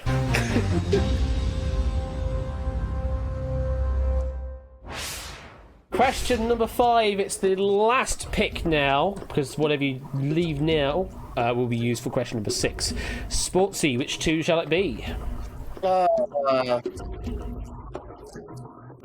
All of the ducks, 2 and 22. Say some important decisions here. Salem. I'm going to go 14 and box number 23. We do not speak of box 23 here. I'm not about to You make you an spoke offer it of double or first. nothing. Okay, question number 5 is this. Oh, hang on, we've got 100 bits from Sooty Quack. Quack to you two. Question number 5. Here we go. Which of these children's television shows had the most episodes? Was it Captain Kangaroo, Mr. Rogers' Neighborhood, Blue's Clues, or Arthur? So assign the envelope such that the envelope with the greatest value is assigned to the children's television show that has had the most episodes. That's the one you're picking to keep, and you're going to bin the other 3. Now, if there've been like readaptations of certain episodes, or if they've been split up in parts, those don't necessarily count as additional episodes. Just adding that as a little extra tidbit, because I'm aware of certain children's television shows that may have been broadcast at like 22-minute long full episodes, and then been split up into 8-minute long chunks for other broadcasting reasons. Okay. Well, I've now got Arthur's theme song in my head, so thanks for that. That was my childhood. You know what? I think because of my age, I think I know what the right answer is. Okay, I am kind of trusting you on that, and I also want to say that I think it's reasonable to say that Arthur would not be the highest answer in this one. I agree. So let's get rid of Arthur. Yeah, let's get rid of Arthur. Hey, Arthur.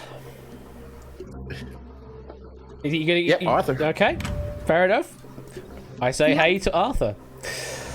I told you not to touch it, said Star. Envelope number 2 is going in the bin. Well, they're touching it. Your secret fortune tonight will not be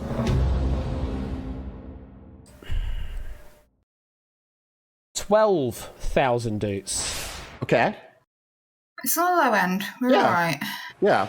Still pretty large compared to what you have on the board, though. You've got loads on the left to true. hit.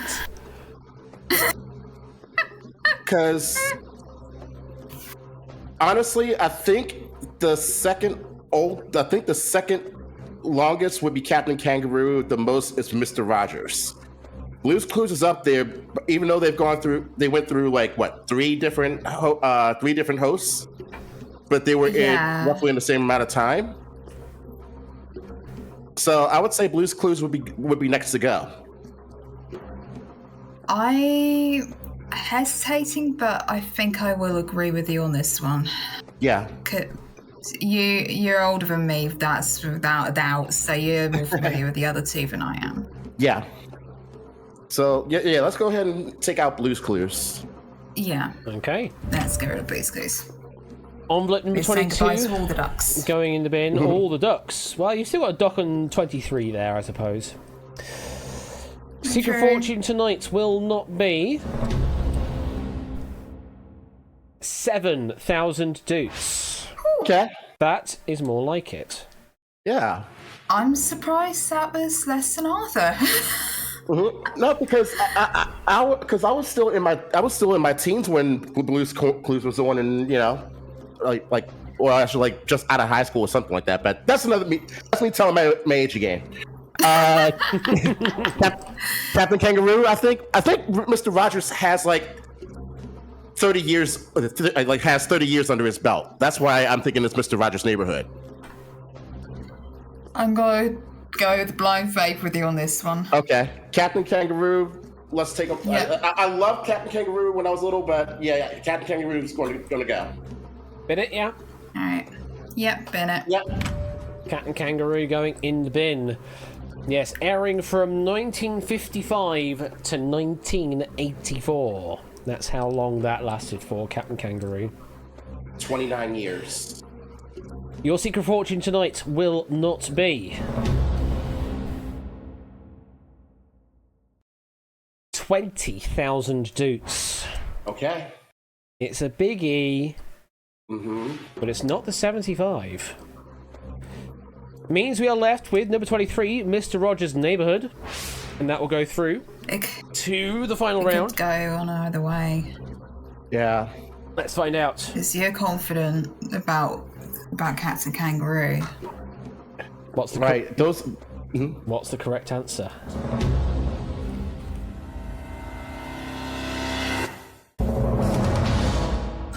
No. Oh! Cat and kangaroo was the correct answer, I'm afraid. Hide the information away for you one more time.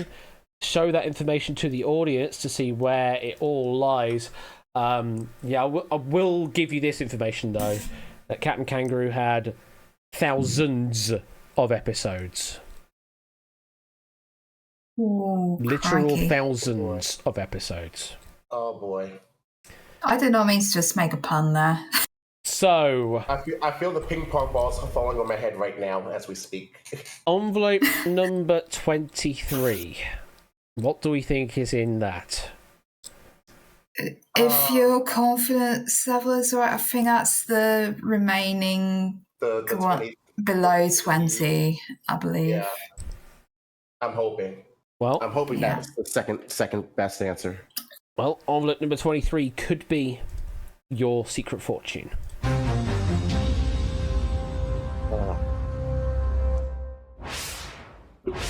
And that leaves us with 8, 10, 16, and 21. Let's load those up.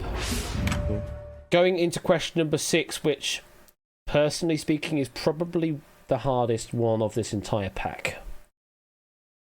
Here it comes. I'm terrified. As of July 2023, which of these episodes of Ted Lasso has the highest rating, I can't even spell rating properly, on imdb.com? Is it The String That Binds Us, Inverting the Pyramid of Success, The Hope That Kills You, and Trent Crim, The Independent? I've not seen a single episode of this. So, beside the envelope, such that the envelope with the greatest value is assigned to the Ted Lasso episode that has the highest rating on imdb.com. That is the one you need to keep, and you're binning the other 3. Salem. Don't look at me.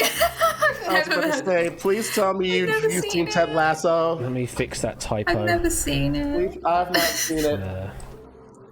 We're doomed.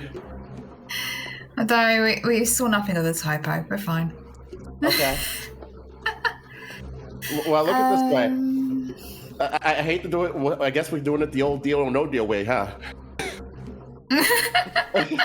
we have more low envelopes than high envelopes right now. So let's just hope we get lucky. Yeah. I'll let you decide the luck of the draw this time. Which one do you like the sound of most? Trent Crim, The Independent. It doesn't even sound like a like a catchy episode title throughout the game. I have no idea. I have no logic behind this, but you want to get rid of that? Yeah, let's get rid of that. I'm right. following a blind logic. Okay, Trent Crim, adios. Independent going in the bin? Yes. Yeah. Okay, that is what will happen. Oh, God. Your secret fortune tonight will not be... Oh, good. 4,000 doots! Okay. Every time it's not below 1,000, I'm more scared. I'm kind of Right. worried that you've got the 500 and the 100 still in play at this point, by the way. That's what scares me right now. Let's just hope we've got all of them in this bit and we can just knock it out by sheer luck. Let's see. Inverting the pyramid of success. I don't know. I really don't know. That one scares me a little bit. I don't know. I'm torn between that one and the hope that kills you for the one to keep. So, should we get... Strings that bind us then? Yeah. All right. Get rid of bin the strings that bind us. Bend the strings We that don't bind need us. strings here. Yeah. No strings attached. No, wait, that's something different, isn't it? Envelope number 10 is going in the bin. That's after dark. No strings on me. Secret fortune tonight, is not going to be...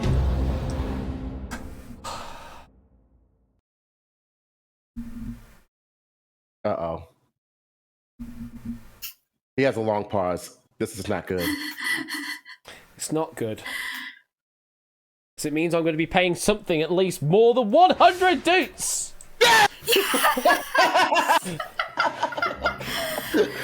The manifest is real.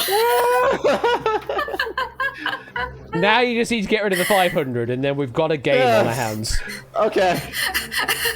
All right. All right. So, what do you like more? What do you want to keep more?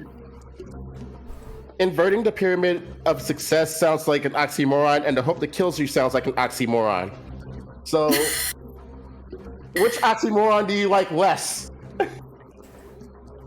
Honestly, I'm going to say inverting the pyramid of success to bin. Okay. Let's do it. You're binning the pyramid of success. Yeah. Yeah. I mean, if you want to be successful, surely you want to keep the success. But, okay, fair enough. We're inverting it. You're inverting it and no pyramid game here. Okay, I see how it is. Envelope number 21 is going in the bin. Your secret fortune tonight will not be 5,000 doots. Okay. It's not the 500. Not the one we hoped for, But it's still low. It's still low. That leaves us with envelope number 16. The hope that kills you. Well, hopefully, the hope that you currently Please have do not right be an now omen. is not going to kill you and is in fact going to reward you. Well, I mean, what it actually does mean, look at these values we've got here. It's such a weird game, but you have got the 75,000 in play somewhere. No matter what happens right now, you've got the 75,000 somewhere in your selection of 6. So as long as you play an absolute perfect game after this point, you are taking away 75,000 doots. Despite how disastrous this opening round has been. Like, oh god. But let's find out. Did we at least get a correct answer in get round one number 1? right? That's the question. One question right. What's the correct answer, computer? There you go!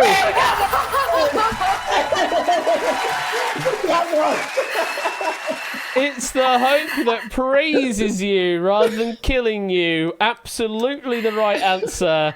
That one there, the hope that kills you, was the finale of season 1. It had a rating of 9.1 out of 10 on IMDb.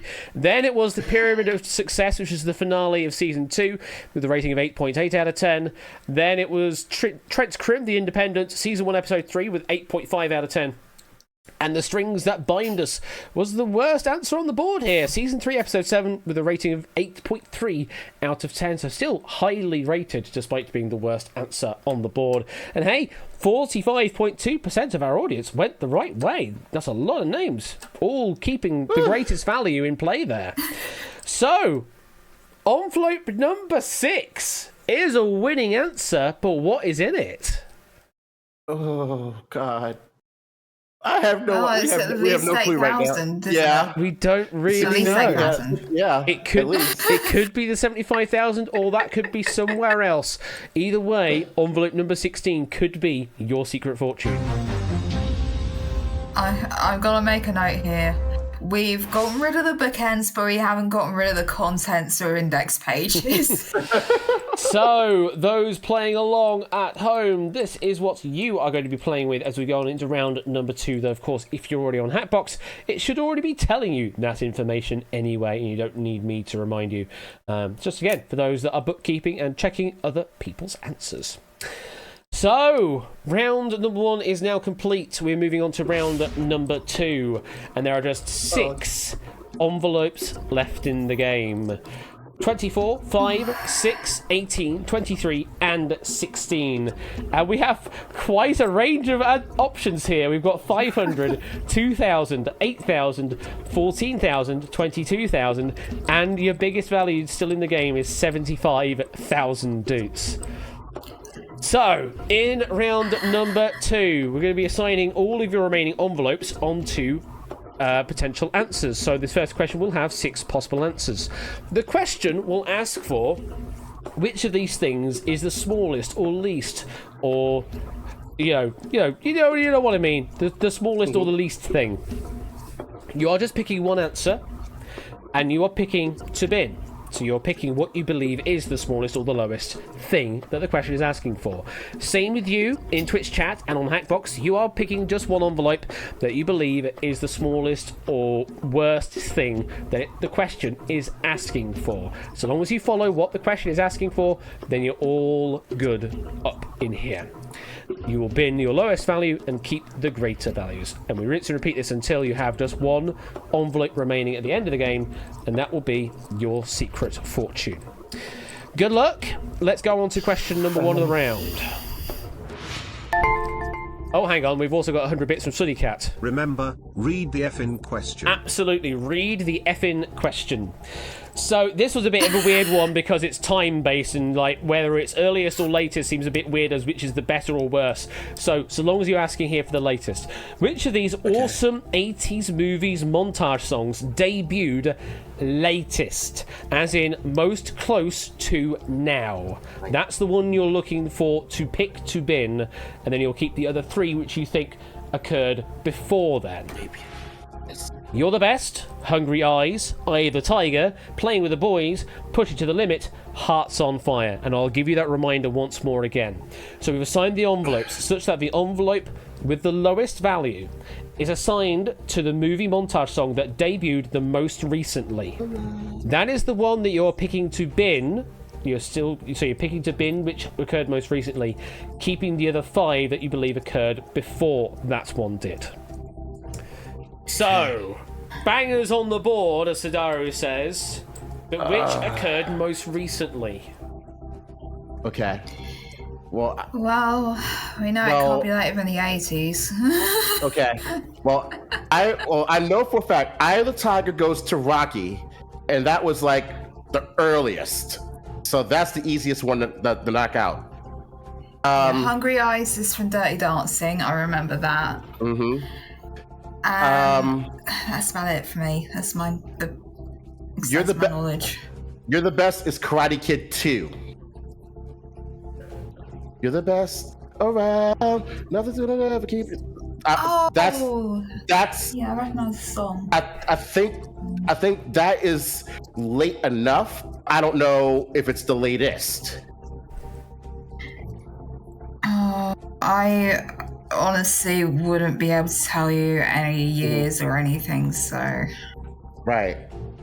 But in theory, if we're trying to find the one that debuted the latest, that was most likely going to get rid of the 500.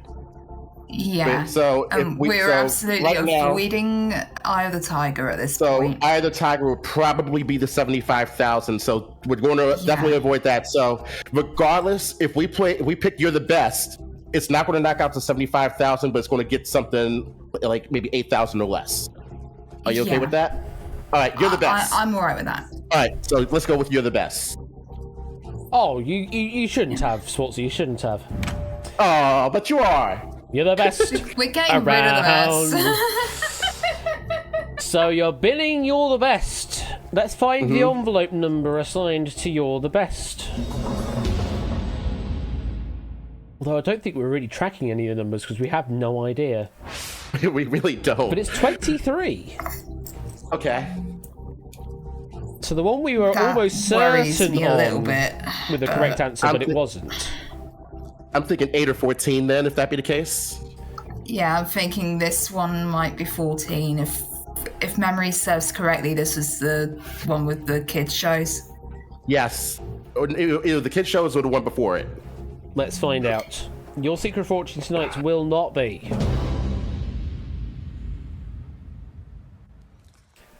14,000 dupes.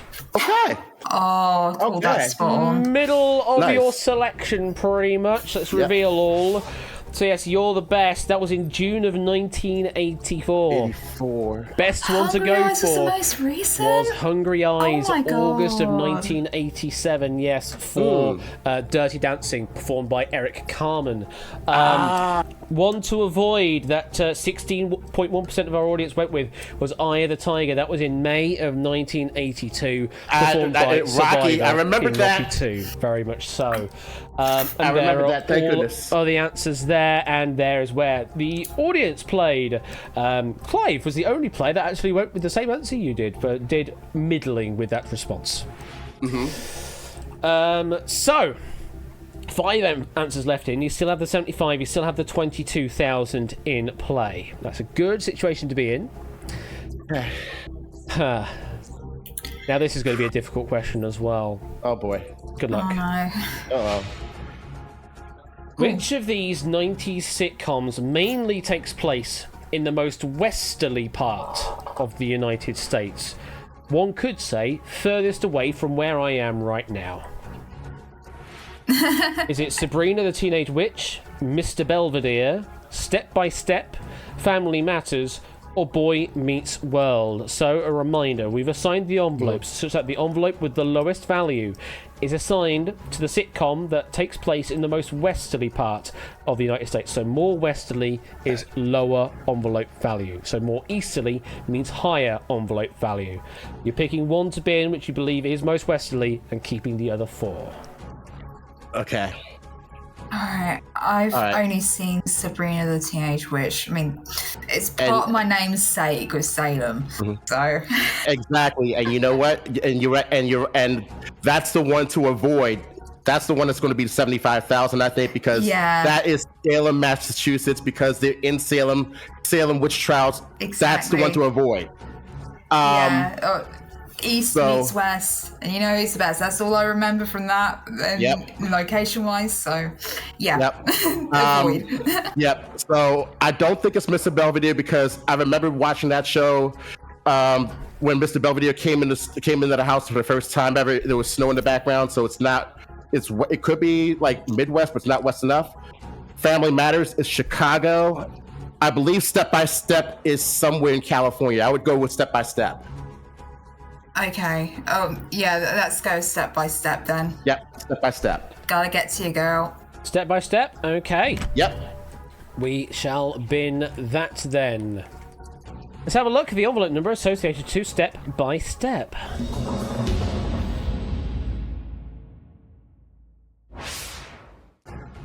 Top of the shop, 24. Very first question. Indeed it was. Let's find out. Your secret fortune tonight will not be...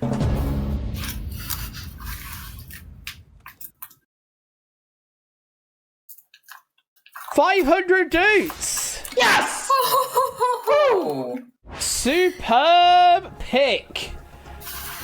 Is So good the to know that lowest value. we got the worst answer possible on the first question.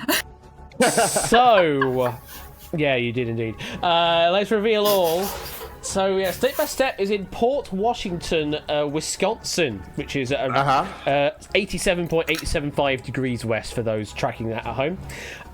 Now, Sabrina, not actually in Salem, but is still in Massachusetts. It's in a fictional place called Westbridge, which is sort of set in the greater Boston area. So we put it at roughly 71 degrees west, something like that. But certainly was the one to avoid. It was the most easterly of all of these up here. Mr. Belvedere was in Pittsburgh, Pennsylvania, at about 80 degrees. Family Matters in Chicago, and Boy Meets World in Philadelphia, Pennsylvania, at 75 degrees west. There's the information there of who went where as well. You did very well to avoid the Sabrina the Teenage Witch there, although a lot of players did end up picking that and have just lost their largest sum of money. Let's put that They on might potentially Fort Salem, Oregon. That's also true. Yeah, that's true as well. There is the other Salem, but again, it's in neither Salem. It's in a fictional place of Westbridge instead, but in Massachusetts. So, 4 envelopes left. Minimum win of 2,000. It's good for you.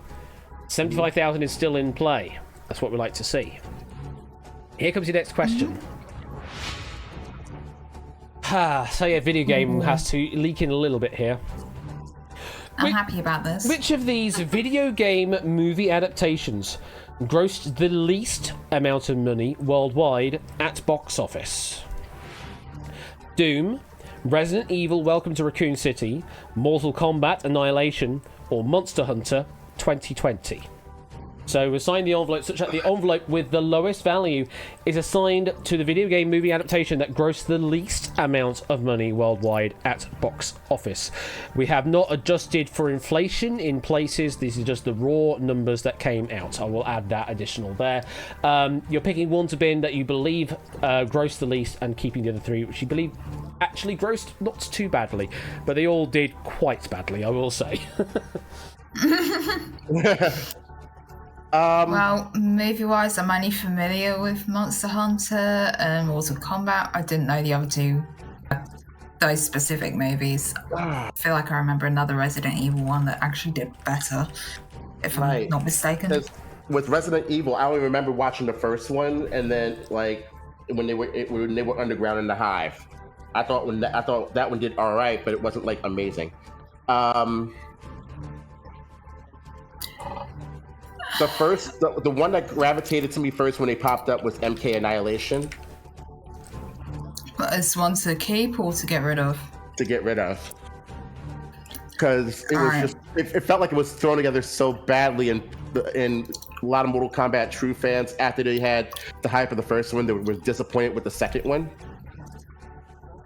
I feel like Monster Hunter is one to avoid for sure, because it's a very popular series. I think there would have been a lot of hope when going to the box office for the first time. Right.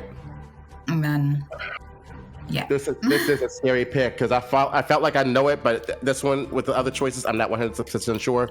But my gut says MK Annihilation. Plus, we're right in time that MK1 just got released, so I'm just fitting with the times. So MK Annihilation would be my bet. Yeah, the main reason I'm avoiding Monster Hunter is because of how recent it is compared as a game series compared to the other three. Yeah. Okay. So you're happy with MK? Yeah, I'm as happy as I can be with MK. Yeah. Okay, we'll bin Mortal Kombat. Annihilation. Annihilation. You're annihilating it. Annihilate them. Finish it. Finish it. Okay, Mortal Kombat Annihilation is going in the bin. So this one featured Saber from American Gladiators as Jax, and had a Rotten Tomatoes score of just 4%.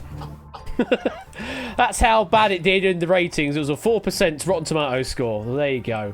But how much did it gross? That's the real question. Let's have a look at the envelope number assigned to MK Annihilation. Come on, 8,000. Number 5. Any ideas? 8,000, hopefully. 8,000, hopefully. I hope so.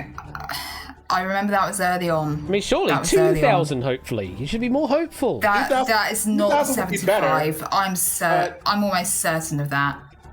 I'm hoping it's 8,000. I'll be happier with 2,000. Let's find out. Your secret fortune tonight will not be.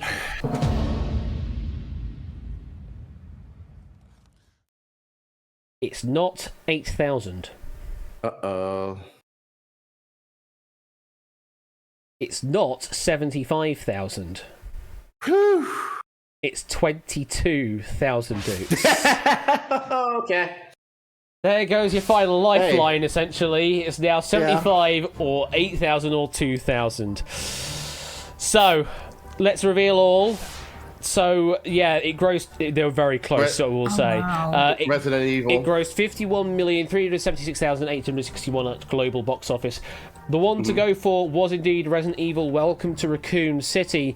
That one was a 2021 live-action Resident Evil movie that came after all of the films starring Mila Jovovich and had a Rotten Tomatoes score of 29%. It was actually one of the better scores out here on the Rotten Tomatoes score. Wow. Though Monster Hunter 2020 got a score of 44%. 11%, so did beat that and grossed 42 million. One to avoid was Doom. It got 58 million at box office with a Rotten Tomato score of 18%, which starred Carl Urban and Rock the Dwayne Johnson. Of course it did. There's where everybody went. Now, you still have your 75,000 in play. And you have your 8 and 2 still in play as well. Let's put that away. Let's have a quick look at the audience standings. That's a lot of people losing that high one. Yeah, a lot of players probably going for the one they may have been most familiar with. Unfortunately, did not work out for them. Those are the remaining envelopes for our remaining players. Hopefully, you're still tracking that on your Hackbox devices if you're playing that way. Right, moving on to penultimate question. Good luck with this. Oh boy. It's time to do some equivalencies. So the IMAX print of Oppenheimer in its entirety, once it's been spliced together, is 11 miles long. But we're actually asking about the weight here. It's the weight that matters. Which of these quantities is closest to the weight of the movie's IMAX film stock? That's the question we're asking for. Which of these is closest? Is it 4 Cillian Murphys? Is it 1,200 standard Barbie dolls? Or is it 3 3D IMAX cameras? So, as a reminder, we have assigned the envelopes such that the envelope with the lowest value is assigned to the quantity which is closest to the weight of the movie's IMAX film stock for Oppenheimer. That's the one you're picking to bin, and then you're keeping the others which have quantities that are further away. I will say the quantities may be lower, may be higher. We're not doing Price is Right rules here. Just closest by distance is what we're looking at, and we want the one that is the closest to pick to bin.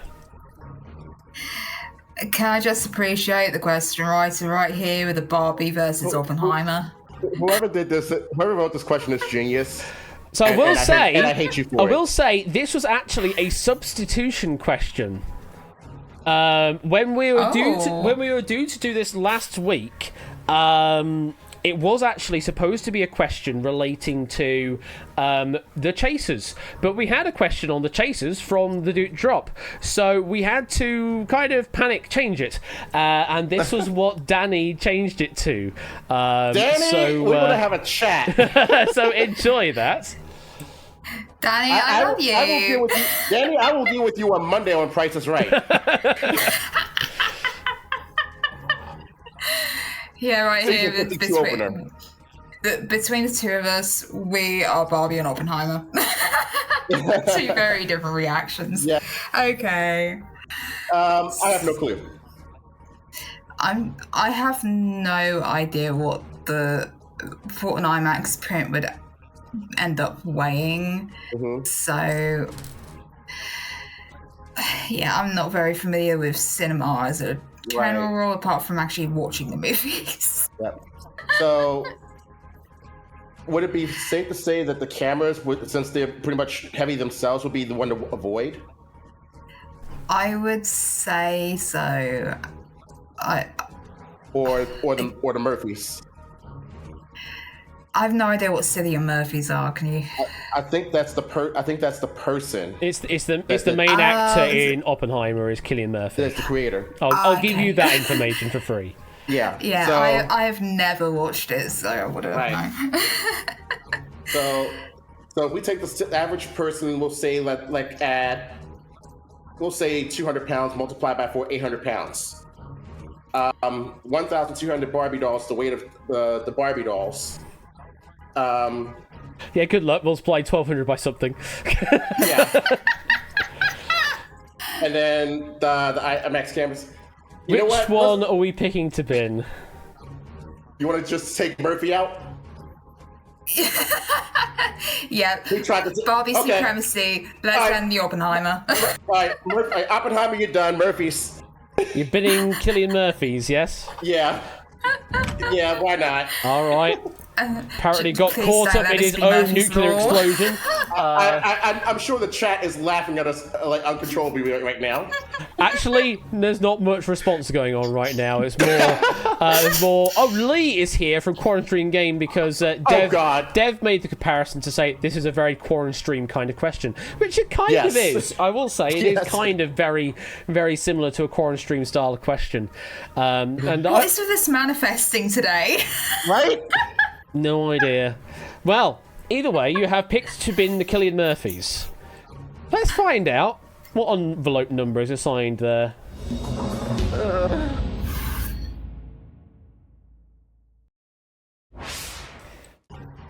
Number 18. Again, don't really know, do we? We don't have no clue. Have I no can't remember idea. which question that came with. So let's find out. Your secret fortune tonight will not be...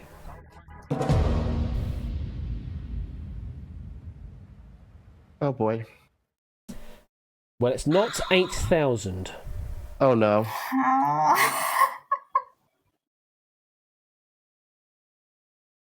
2,000 dudes! Oh my god! You got it right! You absolutely got it right! Let's reveal the information. So, the target number that we are looking for to match is a total of £600 for the weight of the IMAX print. Cillian Murphy's, 4 of those will get you to £617.2.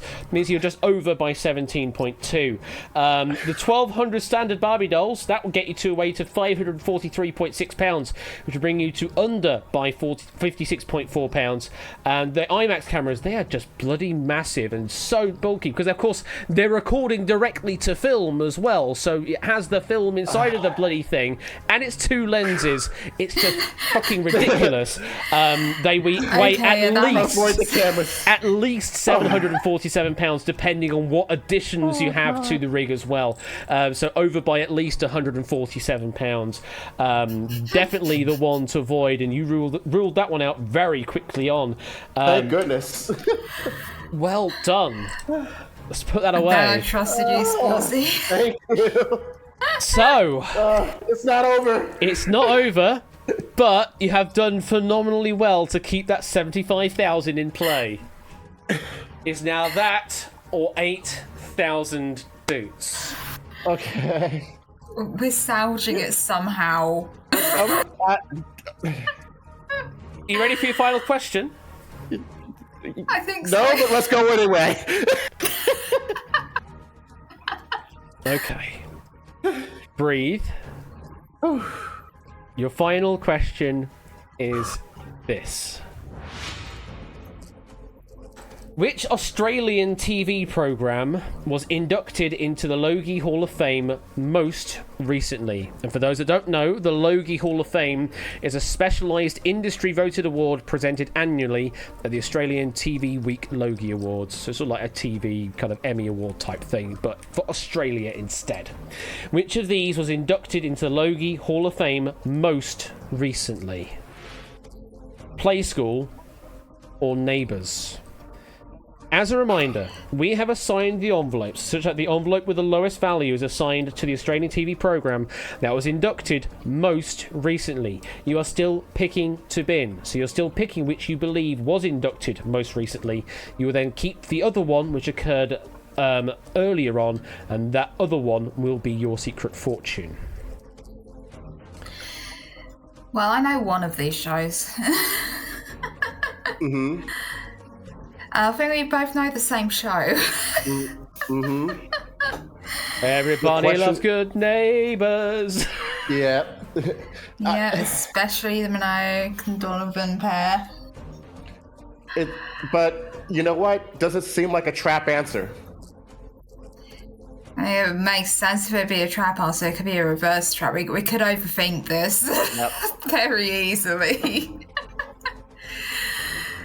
Oh. I'm just going to say this much: if Hard Quiz popped up there, I would have picked it quickly. I'm glad Hard Quiz is not there. Yeah, my thoughts before the answers even showed up with Neighbours. So it's just a question of is Play School, well, first of is Play School older than Neighbours, and second of, which one was the most recent, which is what we're looking for. Well, and the thing is, at the same time, most recent nomination. Could it have been one of those things where Neighbours was on for so long and they finally getting the recognition they deserve to be awarded?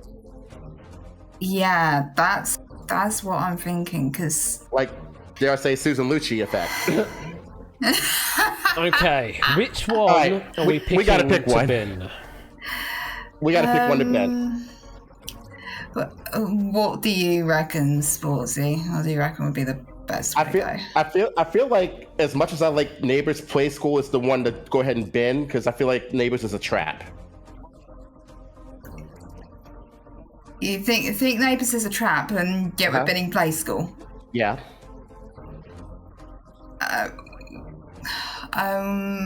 Wait, which is the one we're meant to be keeping again? Sorry, We want to get rid of the most recent awarded. Correct. So, and okay. So I feel like Neighbours already got it. Okay. Yeah, we'll get rid of Play School then. All right. Yeah. If it's wrong, I'm sorry. Both happy to bin Play School. No need to apologise. Okay, so let's bin Play School. It's been Play School. Okay. No, I'm not looking. Has been confirmed. Oh God. Rules. Select the correct answer, says Dev. Yes.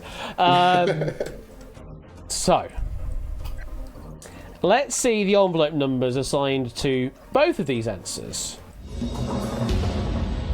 Again, not that we have been tracking these, but that's where they lie. Envelope number 16 on Play School. Envelope number 6 on Neighbours.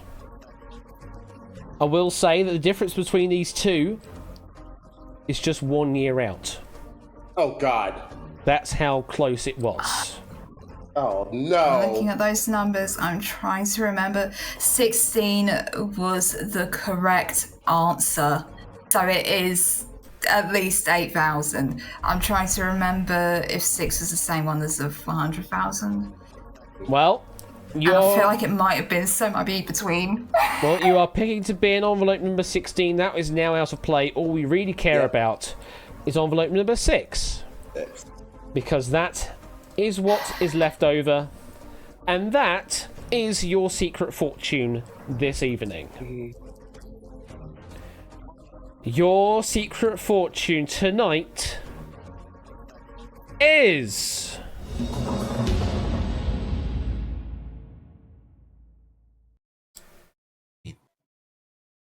You've only gone and bloody done it. 75,000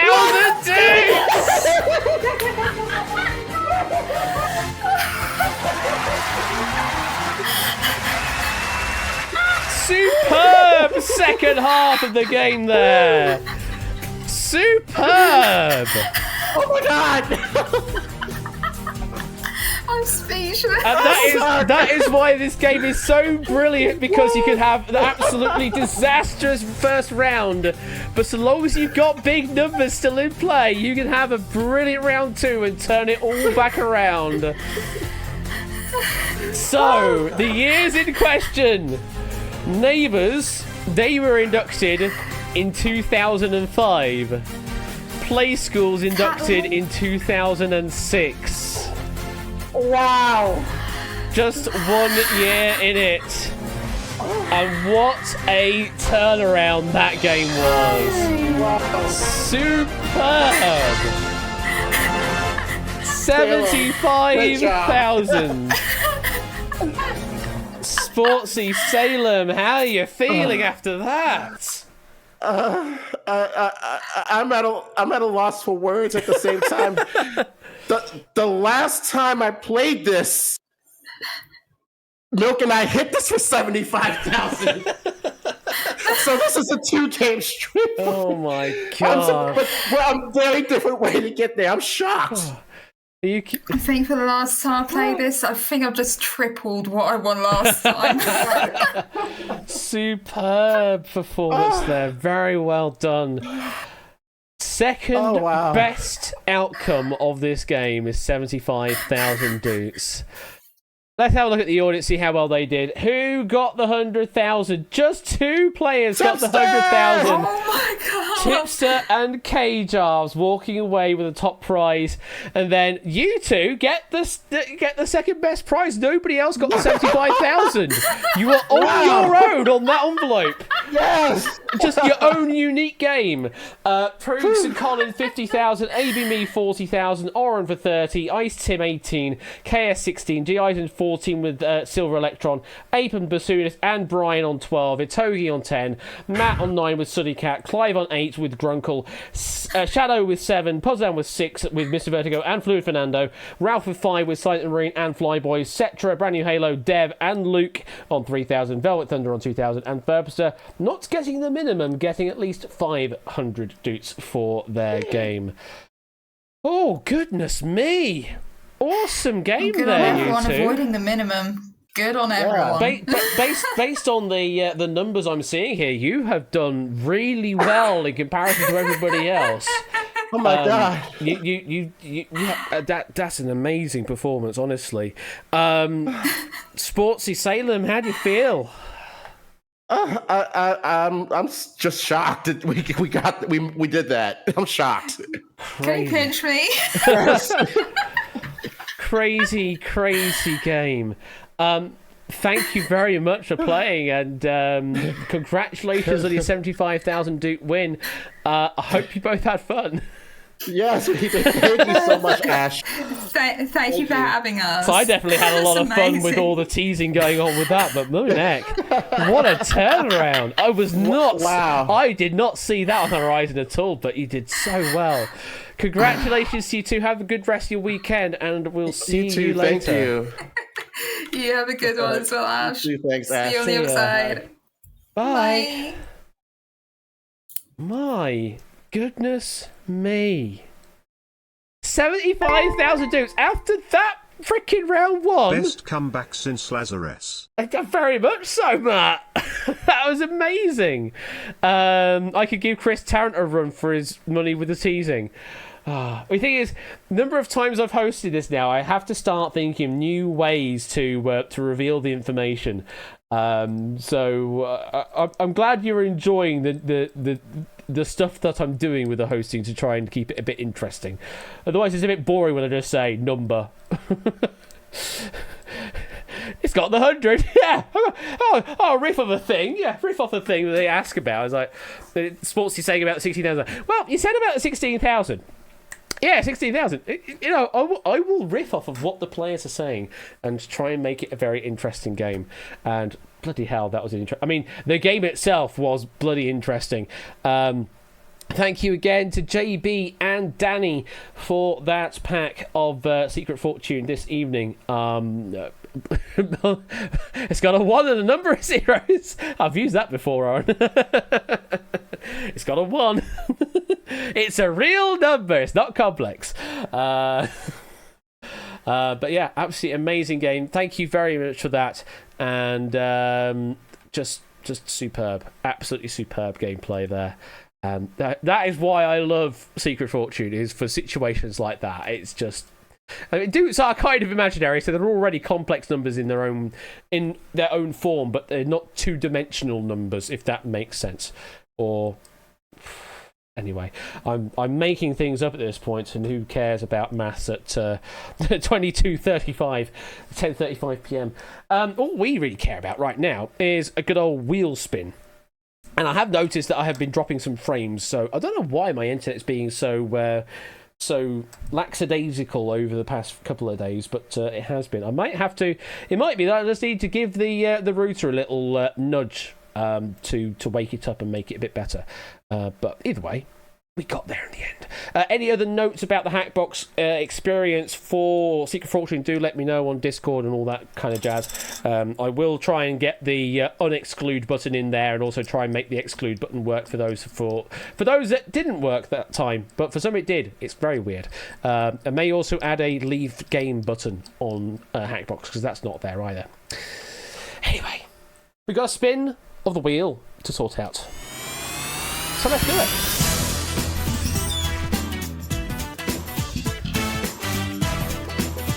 Oh, that needs to increase, actually. I just realised I haven't updated the jackpot. That should be 220,000. We hit 10,000 plus 10,000 for the jackpot on Wednesday. There should be 220,000 on the jackpot wedge. Oh, goodness me, that's a big marble race.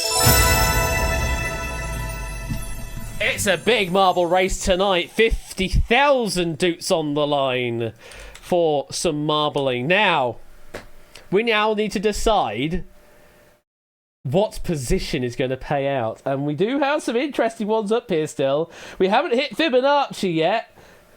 We did hit RNG before. We have top 3 on Wednesday. We could also have all DNF. Let's find out what we're actually going to pay out. Oh, I've noticed, JB. But I have another track in mind, I think, for marbles tonight. I also need to get marbles on 3 loaded up. So let me quickly do that. While we do a wheel spin, looking at the middle of the wheel here. Middle of the wheel. And it's slowing down, it's slowing down, it's slowing down, it's coming round, it's coming round! Well, it's only one position paying out, and it's last place. It's a last place payout on marbles this evening. So, the one and only position paying out is the last finishing position. DNFs do not count. You just have to be the last one over the line that is actually over the line. So let me load that up. Let me close that off because I don't need that anymore. I also need to change OBS so that it should change the layout over for direct capture marbles. That's the one there. And bring us back over here. Now, let me pick a map to race on. We had only last time Matt said he's got a track. Oh, no. Well, I mean, it's a nice number, Matt. It is a nice number. And I mean, it'll be a lot of chaos, I suppose. There's a 69% elimination rate on this track, Matt. Ignore that figure. Says I can't ignore it. It says 69%. It says 69% on it. I can't ignore it. Let's pick it. Go on then. Why not? The testing didn't work properly. Okay. Well, we'll see how that goes then. Exclamation mark play is what you need to do, and you need to be the last finisher, the final finisher, in order to win the 50,000 doots this evening. Now, I did already have a track in mind for tonight. And it's in fact from the same band that was playing during the warm-up this evening. T-Square came on my radar today after I was sort of searching for Cassiopeia and thinking, I would like some more music like Cassiopeia, sort of Japanese jazz fusion stuff. Are there any other bands of that sort of ilk that I can look for? And T-Square came up, and then I had listened to a couple of the tracks, and it goes, oh, yeah, this is good. This is some good stuff. So I'm going to go with, I think, one of their more popular tracks based on stuff that I've been seeing on YouTube and that. And I think it has a really good kind of drive to it, especially for marbles. I think it's going to go really well. Truth is, dare I say it, the theme for I mean, it probably is actually going to be that. It feels like it could be. It's either that, or it has this track that I'm about to play has the same feel as Robot Wars, introducing robots music, circa like Caesar series like 5 onwards. You know that sort of, it's almost like the Mars theme from Holst, but not quite. I think people know what that music is. And when I play this track, you'll go, oh yeah, I know what he means by that. So hopefully this is going to be a really kind of driving beat and should work perfectly for marbles tonight. Last chance to get in, and then we'll play this track out. It is by T-Square. The track is called Rebirth, and here we go.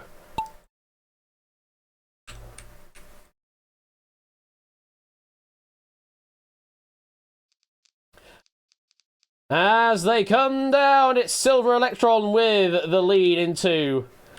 Oh, the slow obstacle. I like how we've got a queue at the beginning here. All queuing to make their way onto the track. So it's going to be Silver Electron first, then 8 Minky, then K-Jarves, heading their way down. But the thing is, you want to be last over the line, so you want to be in the queue, not necessarily at the back of the queue. Who's currently at the back of the queue? Oh, it's Matt the Ref, who unfortunately can't make their way into the obstacle. Oh no. Matt, I'm afraid it's probably going to be a DNF for you. But we will see how it all plays out.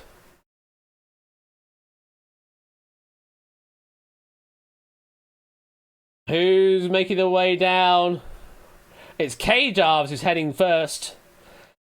Then Silver Electron. Then Tipster. Then Silent Marine, Saturn Leader. And Colin, etc. At the back of the pack, it's still Matt.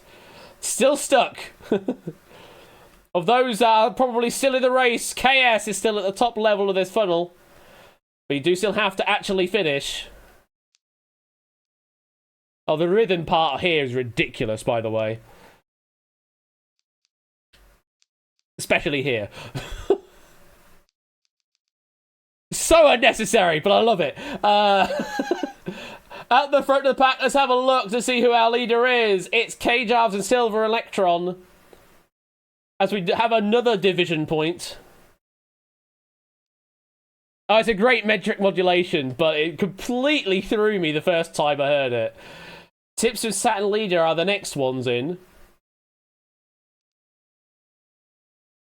It's a bit of a slow one. Bit of a slow burner. Loads more getting through into the next slot. And... oh, there's a different route as well. You've also got that route on top. K-Jarves has just finished the track. Unfortunately, you're not going to get anything for first place, but well done on the finish on getting first. At the back, Matt has unfortunately just gotten burnt up. They've got less than a minute now to finish the track. Tadaru's got the case of the Mats right now. Unfortunately, can't find their way into a hole. Will it be Patrick, our final finisher? 30 seconds left to get across the line.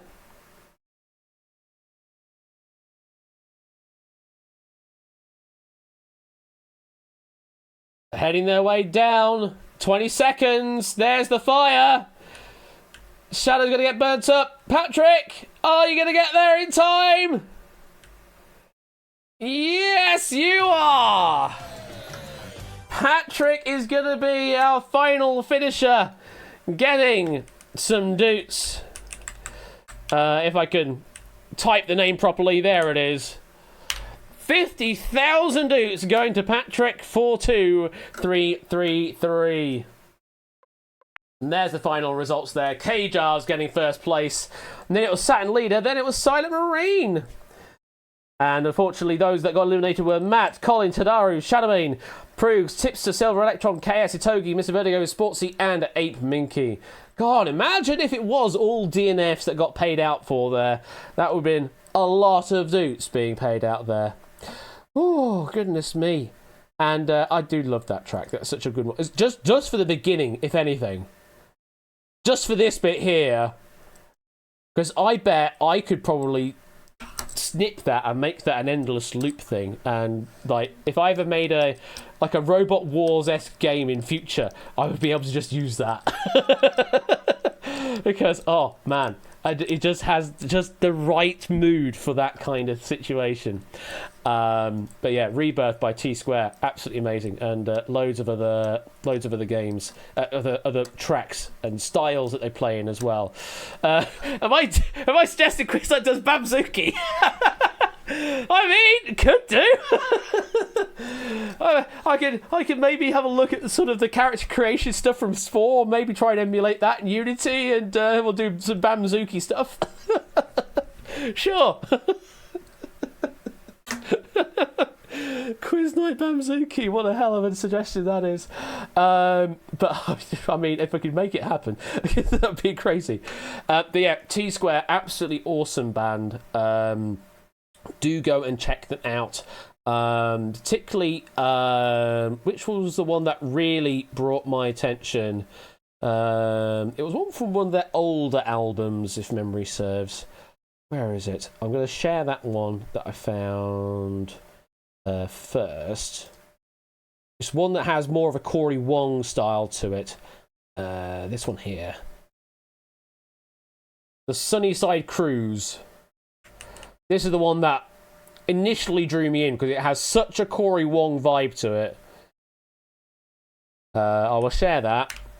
And I'll also share Rebirth as well. Because that's good stuff as well. So yeah, all sorts of stuff there. So that brings me to a close on my offerings on stream this week. All told. Now, I might do a dev stream type thing tomorrow if people are interested in knowing about things to do with shaders and or Hackbox. Because I'm in a mood where I feel like I could probably do that. So if you've always wanted to sort of have a look at how I do my Hackbox stuff, maybe particularly Secret Fortune, because that has a lot of shininess to it, or if we just do like a sort of programming surgery type thing, then maybe we can do that sometime during the day on Saturday, like afternoon or something like that. Maybe not. Depends on what people actually want to do. But currently feeling like I might want to do that tomorrow. So just bear that in mind. The rest of the weekend, though, there is Quarren Stream, Wheel After Dark, and Chaos Jep. Oh god, Chaos Jep is back. Ooh, cool. Looking forward to seeing that. That's courtesy of the Dumpster Lounge crew and Lee over on Quarren Stream Game as well.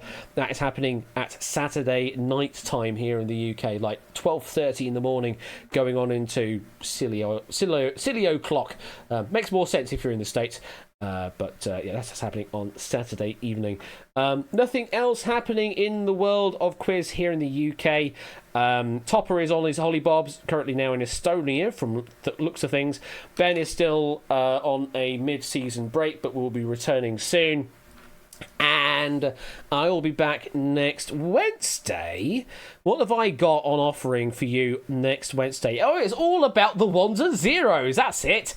It's a 1 and 2 zeros with 100% by Oni. And it's a 1 and 3 zeros with 1,000 heartbeats by many people out there. And if you still want to write some heartbeats questions, if you want to write like some compares and contrasts or catch-out questions, we're always looking for those kinds of questions. There is some information in Q writing about that. That particular game I also want to change the workflow of, amongst many other things, with regards to making my life a bit easier in future with managing that game and all of its questions. But yeah, there's information about how to submit some questions on that in all of the stuff on Discord. Right, that is what's happening on Wednesday, and the Friday. It's going to be binary week apparently, because I've got 1 versus 100 on Friday, so it's 1 and 1 2 zeros on Friday. So it's 100%, 1,000 heartbeats at 1 versus 100. Why do I have such an affinity for numbers, specifically ones and zeros? Clearly, I'm that much of a programmer that I just program in binary for everything. Though all you non-binary people, of course, are welcome. Have a good rest of your weekend. Happy Bi-Visibility Day for tomorrow, and I will see you on Wednesday. Take care, or maybe tomorrow. Depends on the mood, on if I want to do dev stream stuff or not. Take care, and I'll see you soon.